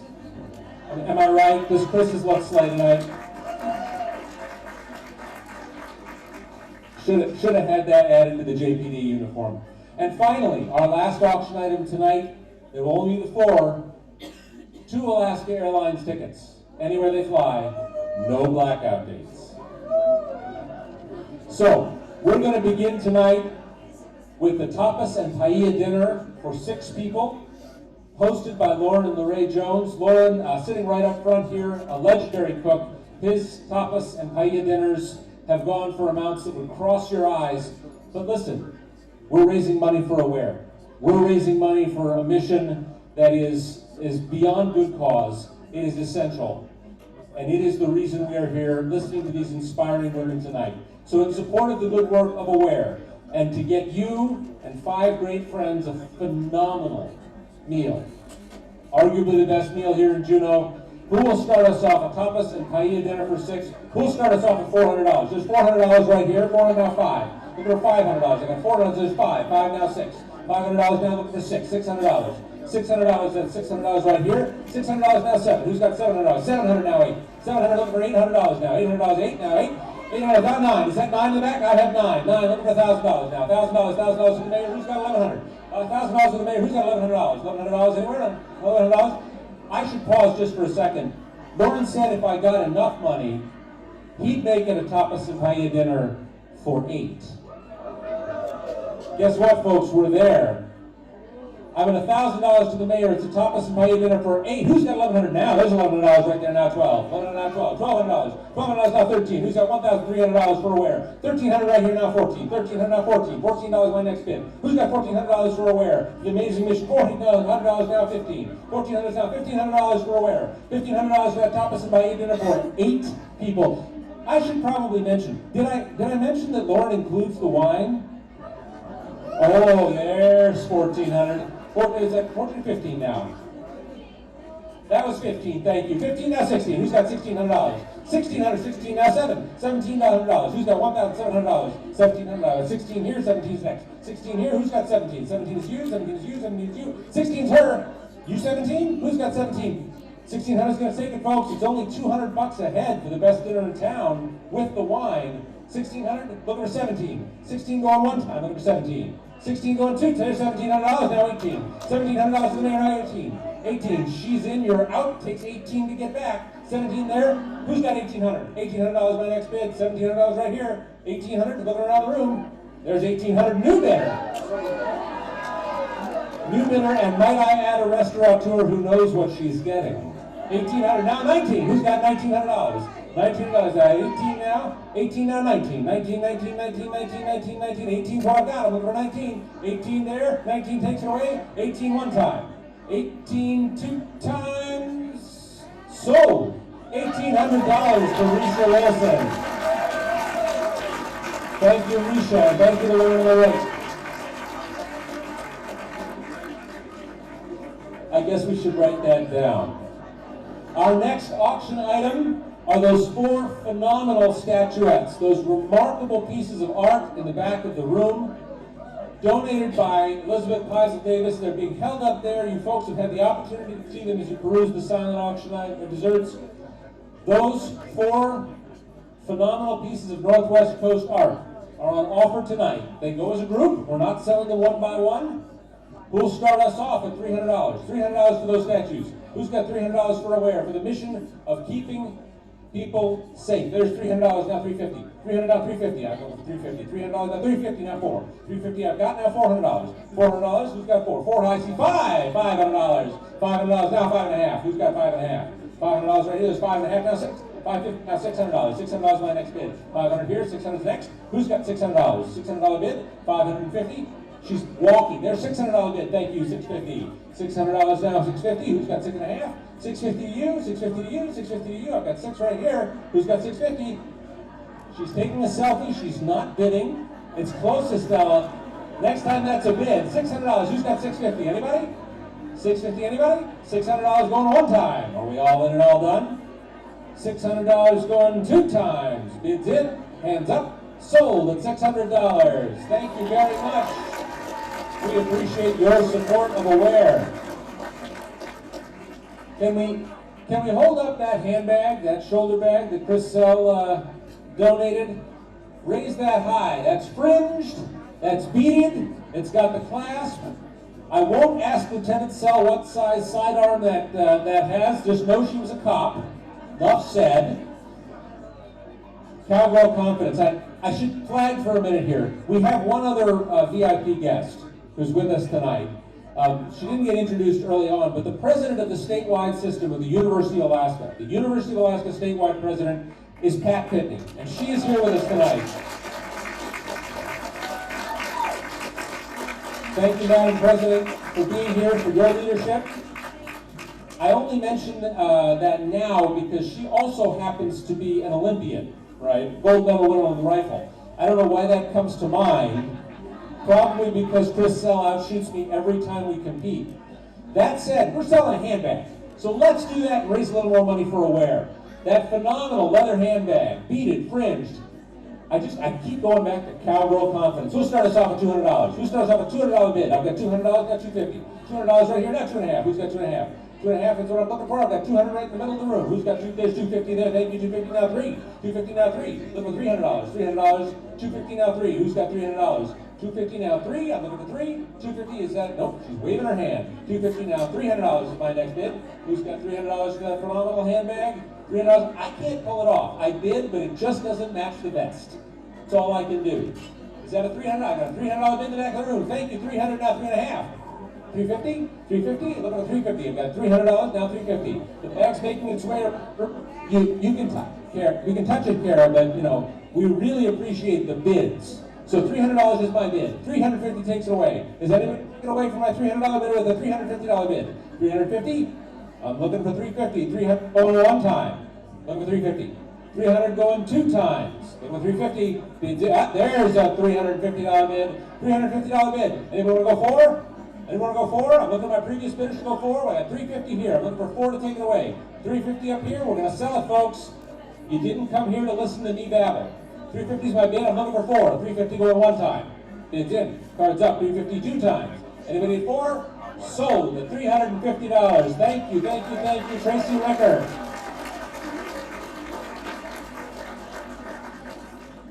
They say you should finish with the one that gets a lot of interest, but we'll end with the Alaska Airlines tickets anyway. 2 Alaska Airlines tickets, anywhere they fly. There are no blackout dates.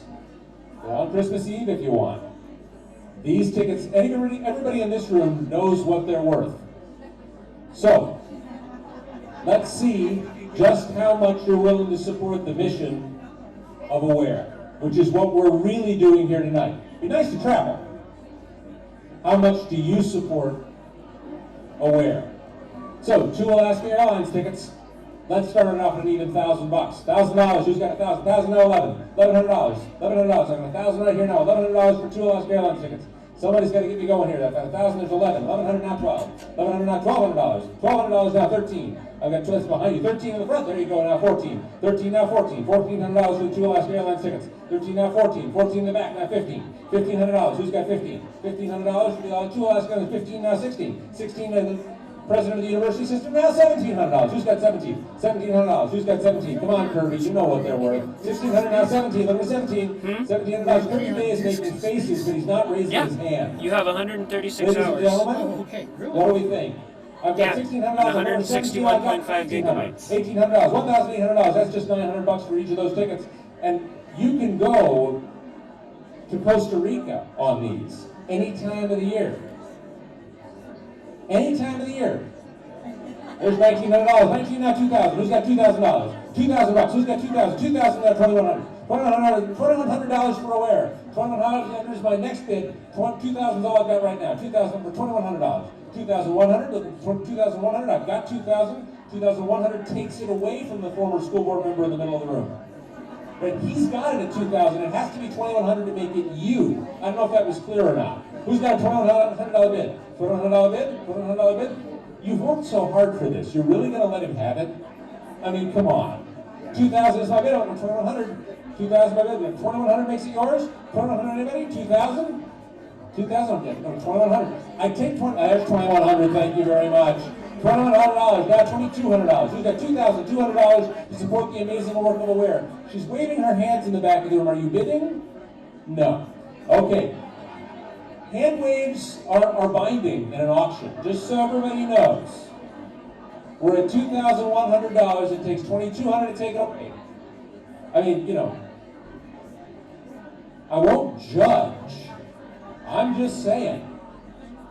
$2,100 is my bid. $2,200. I'm going to sell them. $2,100. Look for $2,200.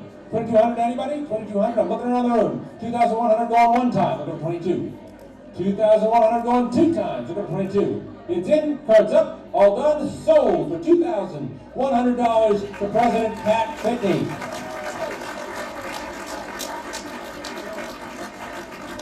Madam President, our great thanks, our appreciation to Alaska Airlines and to all our donors of auction items, and above all, our congratulations to the Women of Distinction. Thank you for everything you do.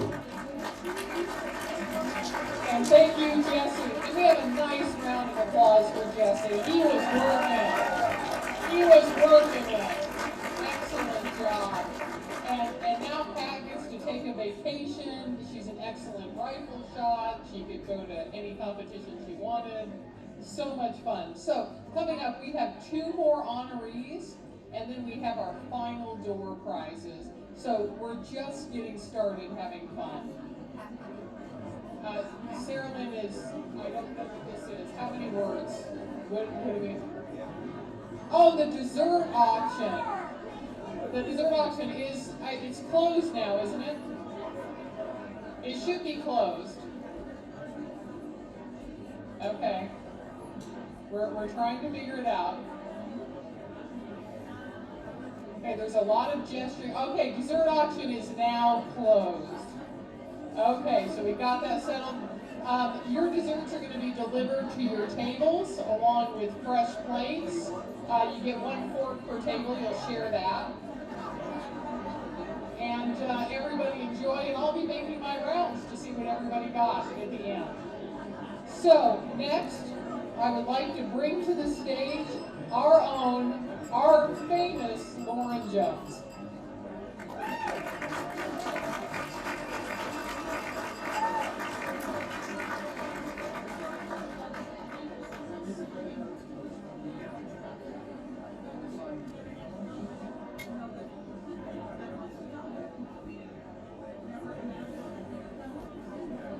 Oh, if we could have a little bit of quiet from the back. I know you guys are partying away.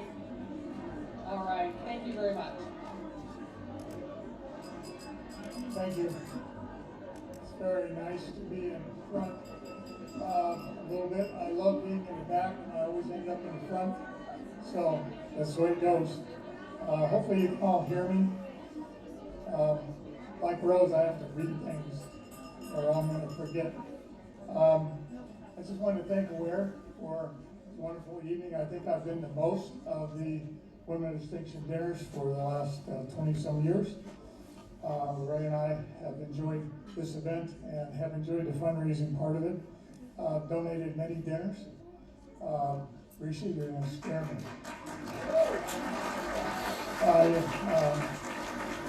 John Greeley bought a dinner one time and he brought 2 cookbook authors to dinner. So anyway, I survived that one, so I'll do okay. I wanted to thank Susan and Jenny and Kate as fellow Women of Distinction. I have a connection to all of them. Jenny probably less. She probably doesn't know that when I came to Juneau, I was a substance abuse counselor. And the first year, 1976, I was a counselor at the jail. Before they took women at the jail in Juneau. And given her birth date before she was born. So that just dates you how old I am. Susan, I have crossed paths with her many, many times. And Kate, I'm on the board of directors at Family Promise. The board is back here. The executive director is back here. So I have a connection as part of being in Juneau for a long time. I wanted to thank especially Chris Ashenbrenner, Nancy Courtney, and Rachel Gerhardt for working on the nomination for Lorraine. For me, she's been a woman of distinction for many, many years in my life. Just to let you in on a little bit, we met 62 years ago. My wife and I did. We were 15 years old and sophomores in high school in Lewistown, Montana. She was there 1 year. And we lost track, and then we got back, and then we lost track, and one marriage postponed, I guess, for a number of years.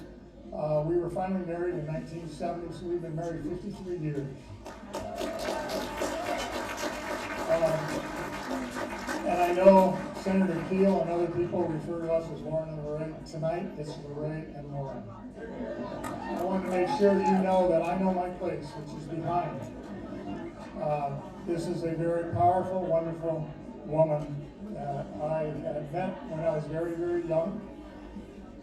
I like old movies, and if any of you, I have no idea whether any of the story is true or not, but I love Fiddler on the Roof. And my favorite song was when Tevye was in trouble, and so he finally looked over at his wife and he said, "Do you love me?" And that song just breaks my heart, because I think of Lorraine all the time.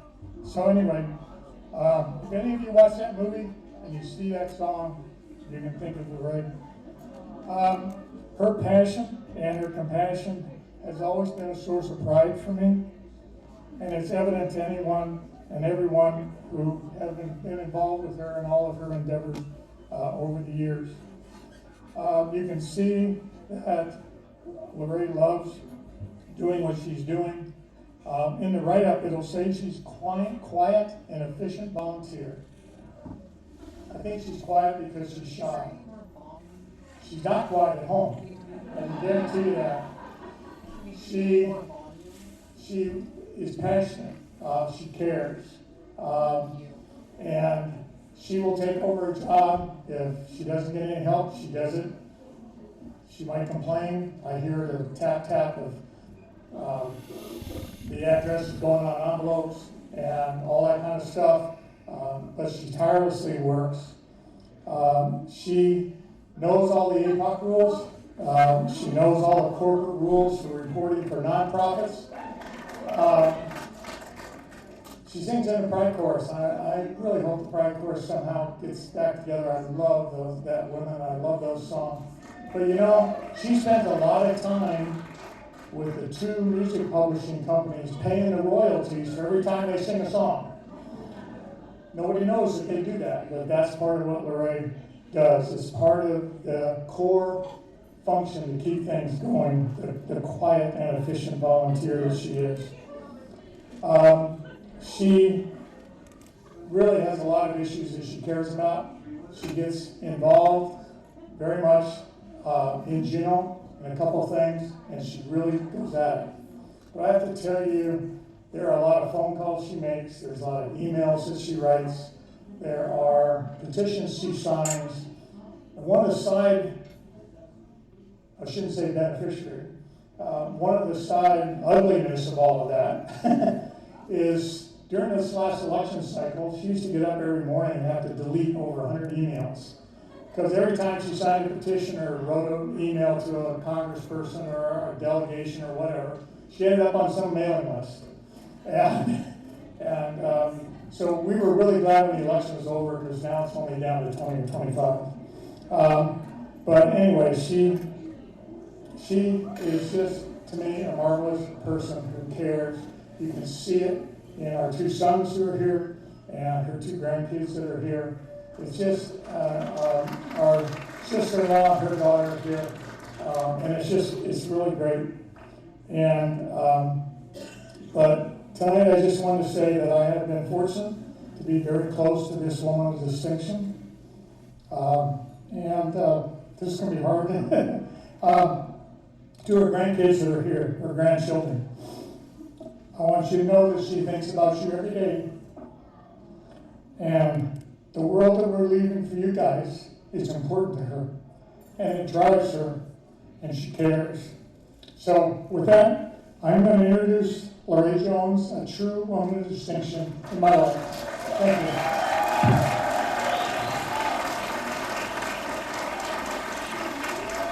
It's making me cry.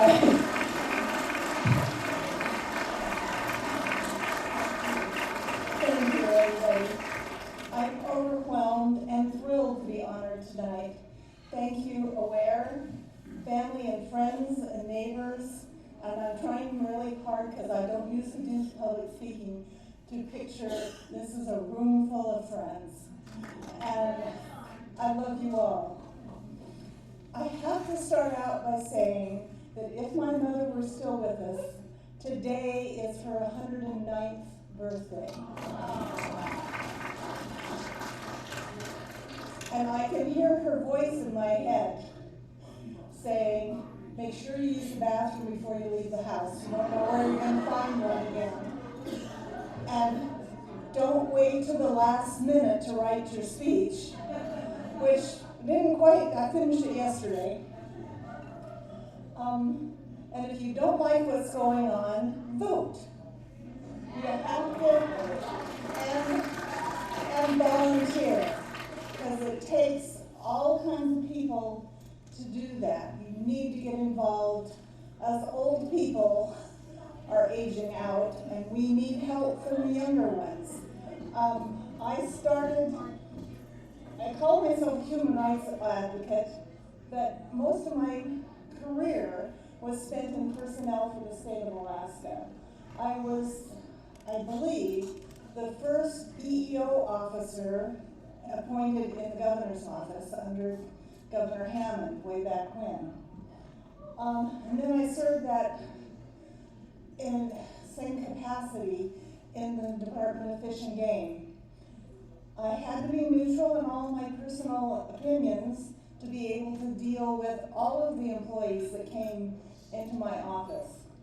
I supervised payroll and benefits, and so if someone died, I was the one that had to find who the beneficiaries are and work my way through all of that. But when I retired in 1999, I'm aging myself here, it freed me to be able to speak up for my opinions on things. And one of the very first things that I did was I had a dear friend that was on this Planned Parenthood board of directors for the state of Alaska. And she called me up and said, are you interested? We need somebody that knows a little bit about personnel, and I consider you my personal personnel officer. So would you be interested? And I said, you know, I certainly would. So at the same time I joined Planned Parenthood's board, I looked around and said, well, I can't do just that. I have to do something locally too. So I joined the Juneau Pro-Choice Coalition. And there's a whole table of them here tonight. It's really hard to distinguish women's issues from all the other kinds of issues because they are all human issues. Everybody has a mom, and it takes a healthy woman to raise healthy children. So, it's the core of my being, and again, I hear my mother in my head too with that. I'm proud to be pro-child, pro-family, pro-choice, pro-privacy, period. So,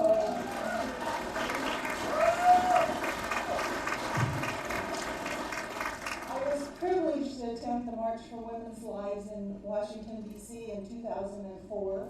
And again, I went back in 2017, which we all know what a disaster that was.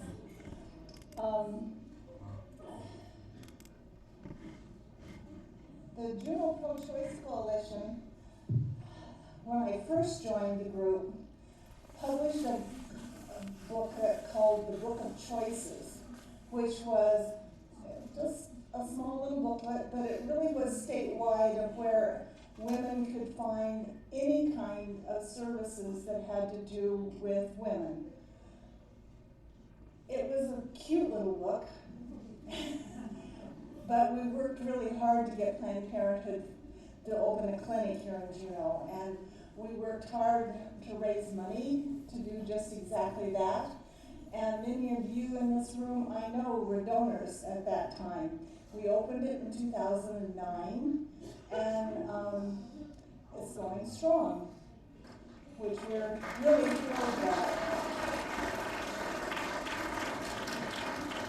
And once we had the clinic open, we quit producing the little book of choices, but it was a wonderful book at the time. One of the other things that we do is we've celebrated Roe v. Wade. In the beginning, when I first joined this group, we did a rally on the Capitol steps. We did signs at 10th and Egan, and in the middle of January, that was a miserable thing to be doing. So one of our members in 2007 had her brother said, I just went to the LunaFest Film Festival down in the Bay Area and said, that was the most fabulous short films all by, for, and about women, and I think you should take it to Juneau. And so we did, and so we've done it every year since then. And it happens Originally, we did it to celebrate Roe v. Wade, and now we're doing it to bring awareness to the fact we've lost that particular thing. We advertise in lots of different programs, and we award a scholarship, at least one every year. Now, the last year was an anomaly, as we all know, but we're really happy to do it.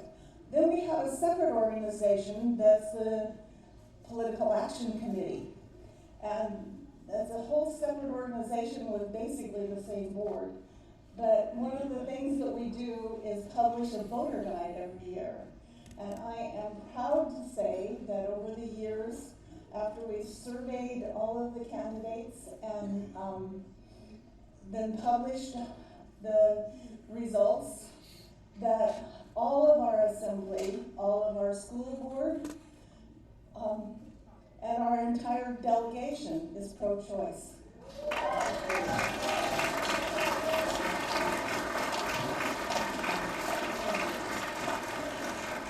Now, one of the things I always loved to go to was when the Pride Chorus did its concert every year. And when Lauren was elected to the assembly, I said to myself, well, I'm going to have Tuesday nights free, and I'm joining the chorus. So I did, and you know, not one to ever not take up to do something. I'm the assistant treasurer now. So P-Flag is the overall umbrella. That's the parents, family, friends of lesbians and gays. And I love all of the lesbians and gays in this town.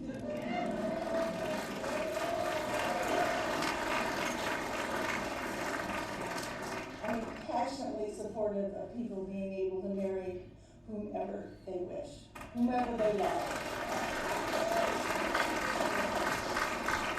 Besides supporting Aware Forever, there's two other organizations that I'd like to give a little plug. One is Moms Demand Action for Gun Sense, Demand Gun Sense. I am not really anti-guns. You can't do that and work at the Department of Fish and Game. But you can find responsible gun ownership. Guns need to be locked up. They need to be separate from the ammo. Background checks is pretty, I can't come up with a word. You need to do that. Anyway. We need to make people attend the safety course. I can't believe how much it takes to be able to drive a car. Insurance and licenses and all of that kind of stuff. And you can go buy a gun without any of that stuff? It's crazy. We've got to do something that puts an end to the daily mass shootings. And last but not least, vote. I support the League of Women Voters of Juneau, and my dad was really big about this. If you don't like what's going on, vote and change it. Get on it, work on a campaign, change it. You can't complain if you haven't done the work. So once again, I want to say thank you all for this wonderful honor. I love every one of you. Thank you.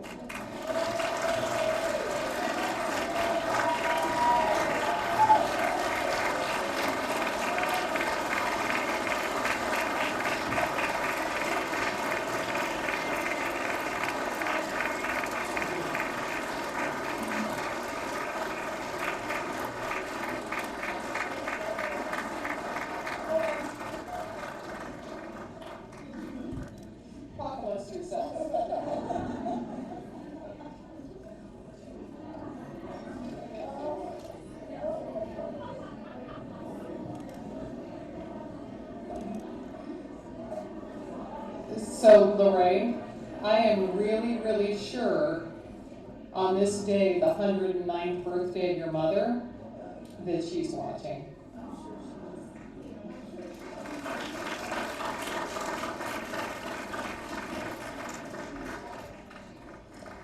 All right, and now this brings me to the person that's going to introduce our last speaker. So could we please have Kim Champney to the stage? Kim?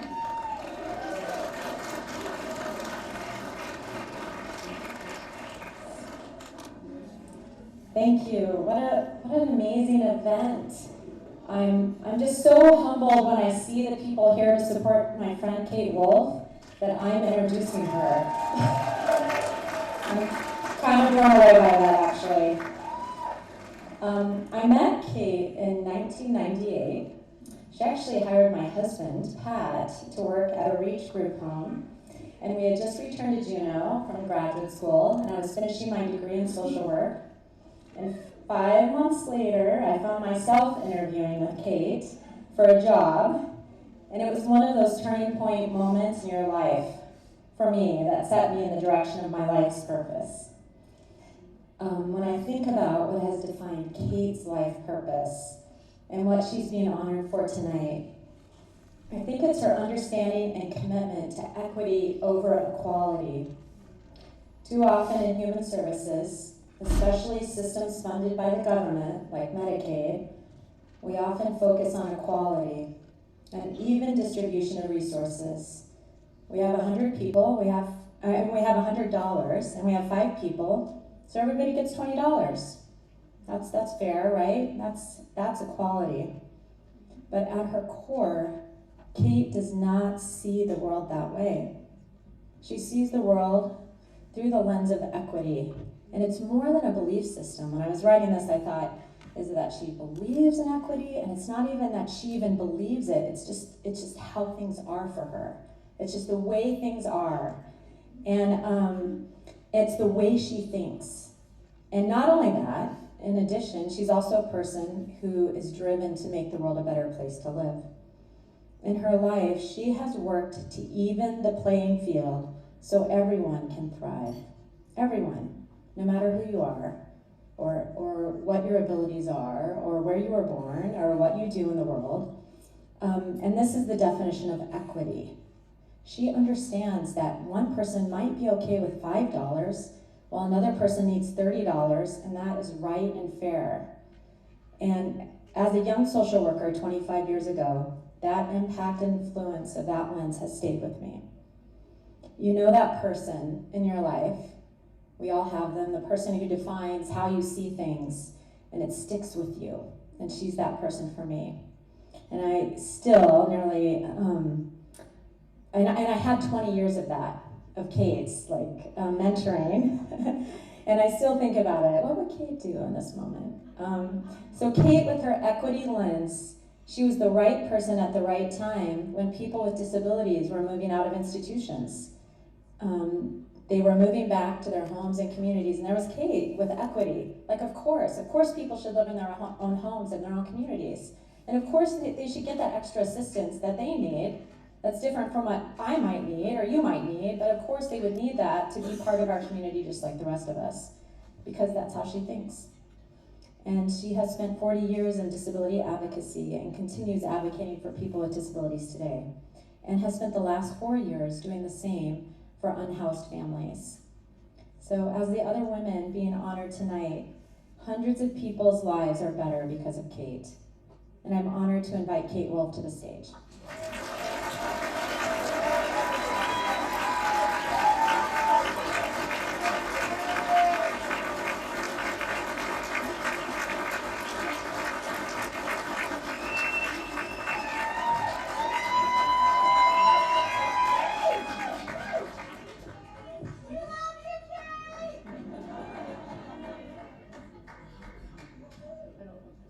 Can you hear me?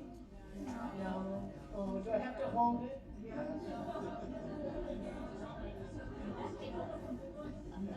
Chris will help you. Chris will help me. That's why I don't want to hold it. Just takes more force.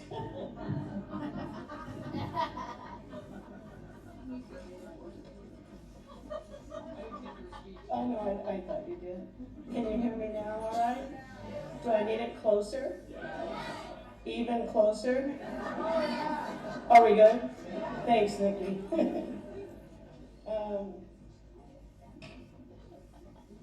Not unlike Lorraine, I wrote my speech just a few days ago. So I hope to come across clear and to all of you. Thank you, Kim. Where are you? She's my focal point. There she is. Wow. Thank you to Aware, Mandy Cole, the executive director, and a special thanks to Mandy Kennedy, wherever she may be, our orchestrator of this very important event tonight. Also, thank you to Chris Sell for facilitating. That's a word I use in my profession. From the bottom of my heart, I want to thank my family and friends for being here. I'm honored to have my work recognized in this way by Family Promise of Juneau.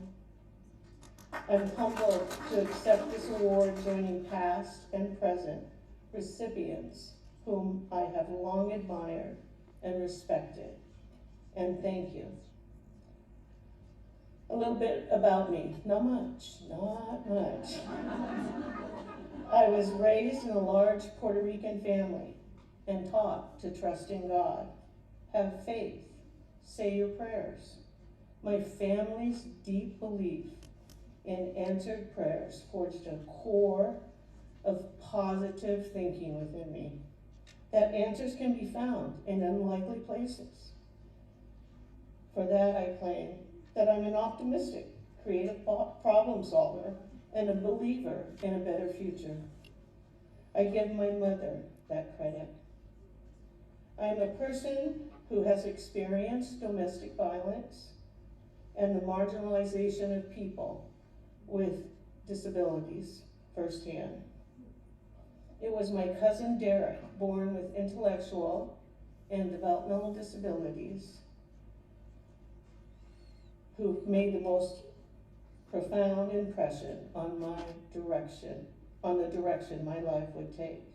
My aunt and uncle did not follow the convention of the time and commit Derek to an institution. Instead, he would be at home and live and be loved by family.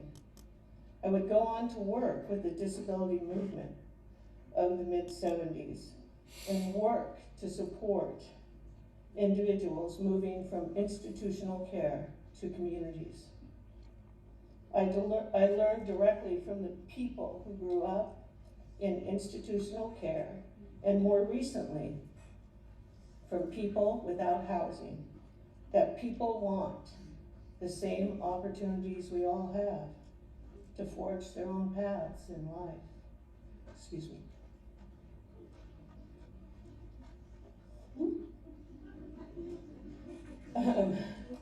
It says here, tell a few stories to lighten it up, but I know we gotta wind this up. So I'm going to continue with what I have written down in front of me. My brother-in-law Bill is very happy about this. He does not want me to go off script. In 1986, my husband Charlie and I moved to Juneau to pursue my dream of living near family, specifically my sister Dawn. I began working at REACH, a local agency that provides advocacy and services to people experiencing disabilities. This also says a few stories, but I'll keep wrapping it up here. During my 36-year career in this community, it has been a privilege to listen and talk with our fellow citizens. Every story, dream, challenge, and aspiration has given me the tools to help each person and family flourish. While heart-wrenching at times, watching their steps to success has been an inspiration to remain passionate about my profession and begin each day renewed. Some of my learning experiences have been challenging, as many of you know. Working with individuals and families in need, all outcomes are not positive. Proust said, the real voyage of discovery consists not in seeking new landscapes, but in having new eyes. Professionally and personally, I find systems present an obstacle for people less fortunate, fearful, or lacking independence. Freedom and choice, quality of life, and how to preserve the physical and psychological integrity of people facing challenges is of the utmost importance. I just have to share one brief story, Bill. Please forgive me. It won't be long. Okay. I just want to share a quick story about being a person that lives within a system. So I was working with deinstitutionalization, and a gentleman named Duncan. We had to write goals every 6 months. They were reviewed every 3 months, but we had to write them every 6 months, new goals. So I asked Duncan, what do you want to do in the next 6 months? Remember, he's come from a life of institutionalization. And he said, Kate, I want to learn how to sweep. I don't know how to sweep. And I said, okay, but we had to prove to the state of Montana at that time this is in the 70s, that we could measure that. So we came up with a great idea. We taped off a square in the work activity center, and I, you know, being the person in control here, went and got some dirt from outside, poured it in the square, and had Duncan observe me sweeping up the dirt. And he said, oh yeah, I see that. I want to do that, Kate. And so we go to our meeting. I prove to the state how we can measure that. And the meeting's over. Duncan and I come back upstairs. He goes over to the garbage can that I poured the dirt in. He pours it into the square. He grabs the broom and the dustpan, and he sweeps it up. And he said, there you go, Kate, I'm all done.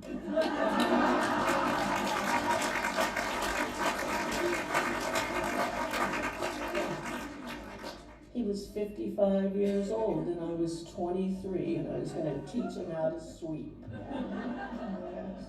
I could share many stories on how systems complicate forward progress, but I keep looking at my brother-in-law. But we don't want to be here all night. I love you, Bill. I'm a staunch believer in person-centered services, a process to help empower people regardless of their circumstances, to find their voice and work towards achieving their goals. A very basic approach to focusing on a person's hopes and dreams and the conversation that leads up to it. In our collaborative work within the community, particularly the school district, this was a tool we used to build supports in community. Many years ago, when the transition program was established in the Juneau School District, Len Marvel and I, the spec ed teacher, worked tirelessly to teach students the value of this tool and process in guiding their own lives as they left school. It was fabulous to see them at graduation share in front of their families and others their plans for the future. It didn't matter if they had language, could read or write, had vision or hearing. They could present, use whatever aids worked for them, and share their hopes and dreams for the future. I'm particularly proud of their achievements in education and what they accomplished. In my experience, I've learned trust comes from not making judgment. I now work at Family Promise, working directly with families and individuals that are without housing, jobs, food, and money. And at every turn, I attempt to bring community resources and what I have learned forward. My career would not be as fun and gratifying without the network and encouragement of family, friends, parents, and colleagues. Their compassion, support, knowledge, humor, and collaboration has been the key to the synergy and impact of my continued involvement in this community. I have some thoughts I want to share with you about helping people become successful. First, I have to do another interjection here, Bill.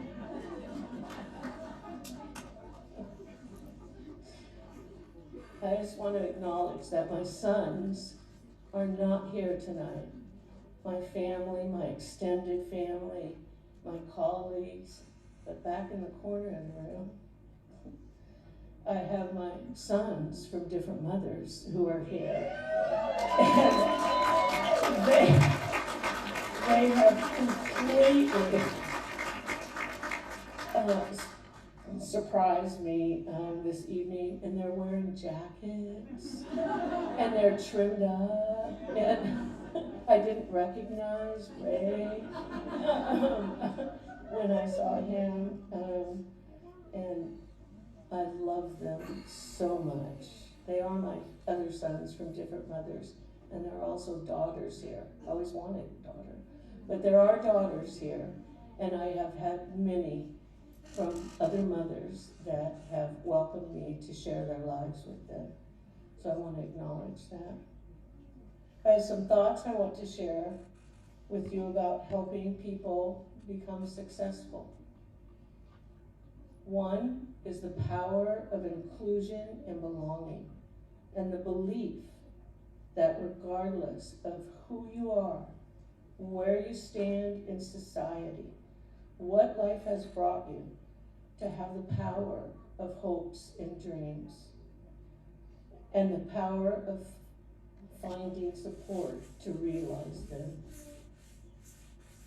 Another is to bring forward the conversation of belonging with all that you are, regardless of your circumstances, and to help identify reasonable supports needed to succeed. My love and belief in family is everything to me. I'm fortunate. My dreams of living near my sister Dawn and having a large family to share our children with has come true. My family has grown to extended family members, many a part of the disability community, as well as family of lifelong friends that include many families I have worked with throughout my time in Juneau. And my Second Street family. That's where I live. And we are here and represented strongly because we love and care about each other. And my book club is here. We're a book club that evolved from playing softball together for 25, I don't know how long we played softball together, but maybe 17 years, and we've been in the same book club now for almost 26, and they're here, and I love them as well. Also here tonight is two very special people to myself and my family, Joanne Sam and Chevelle Hogan.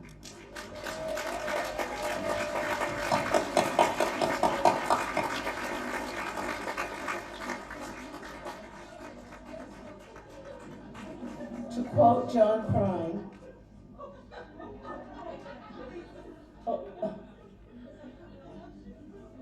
quote John Prine, throughout my career, it's been pretty good.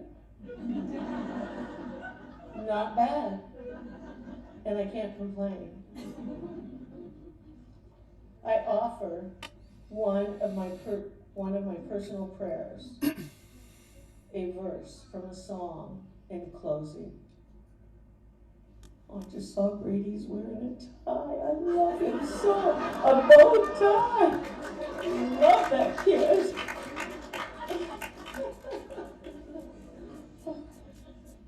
Grant you grace for the hard days, and may you be kind to yourself. Run reckless and headlong towards your biggest fears.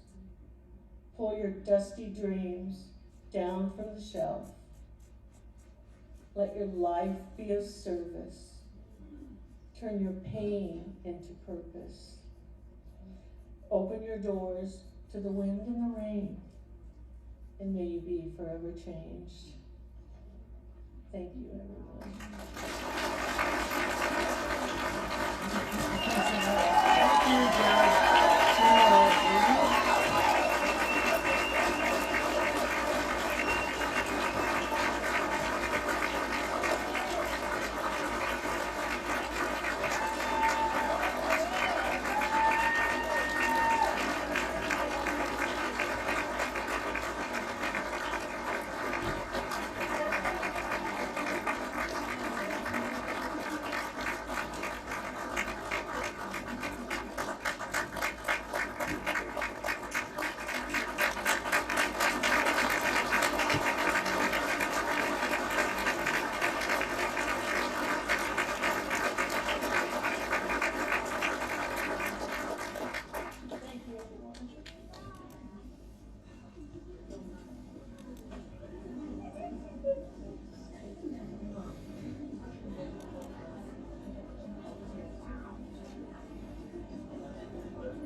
Wow, so inspiring. Can we get one more round of applause?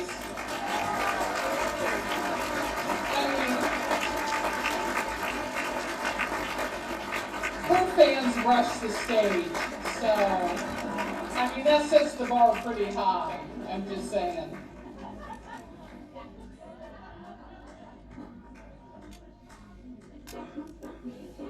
So coming up, we are going to have our last round of door prizes, the big ones. Kara's really hoping. Do we have any more envelopes that need to get into this drawing? Oh, let's get some more envelopes. And you have the list, right? Because somebody took mine. Is it you? All right. Okay, our last door prize is a brunch gift certificate from Gigi Monroe for the drag show brunch. Awesome.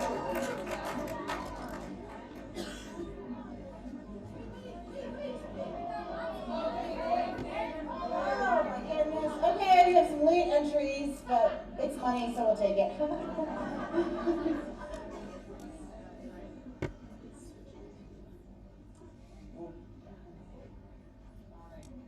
Do you have any more, Sarah Lynn? Okay. So who gets to go to the drag brunch?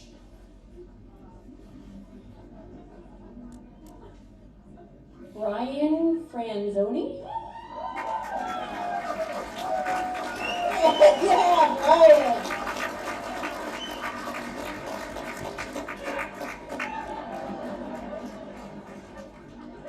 Okay, next we have a Native Origins Thunderbird and Whale Button Shawl. It's very beautiful.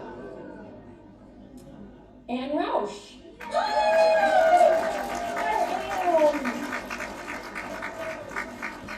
Excellent. Okay, the next one we have is a handmade beaded and is it otter fur zipper pull that Jennifer Brown's mom, sealskin zipper pull that Jenny Brown's mom Judy made. So, ooh, handmade, excellent. All right, Trinity Stark.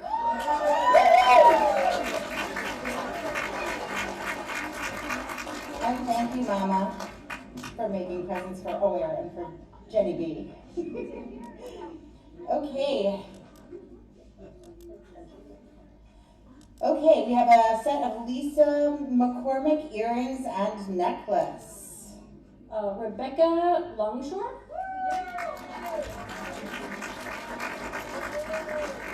Put your hand up, Rebecca, so somebody can come to you. Well, we lost everybody. Oh, there. Right up front, Danielle. Our beautiful prize runner is Danielle Lindoff. Can we give her a round of applause? She's dodging and weaving. Okay, this is a big one, guys. We are up for a Wings Airways Glacier Flight Seeing Trip for Two, space available, gift certificate. It's a $580 value. So cross your fingers. Todd Jones. Todd Jones! Thank you for having such excellent handwriting, Todd Jones. I really appreciate that. Okay, and then final drawing. This is one we've been waiting for. Alaska Seaplanes. Round trip flight for two, space confirmed, anywhere they fly. So this can be up to a $1,400 value. So Alaska Seaplanes, round trips, this is space confirmed, anywhere they fly. Karen Robinson. Oh my goodness.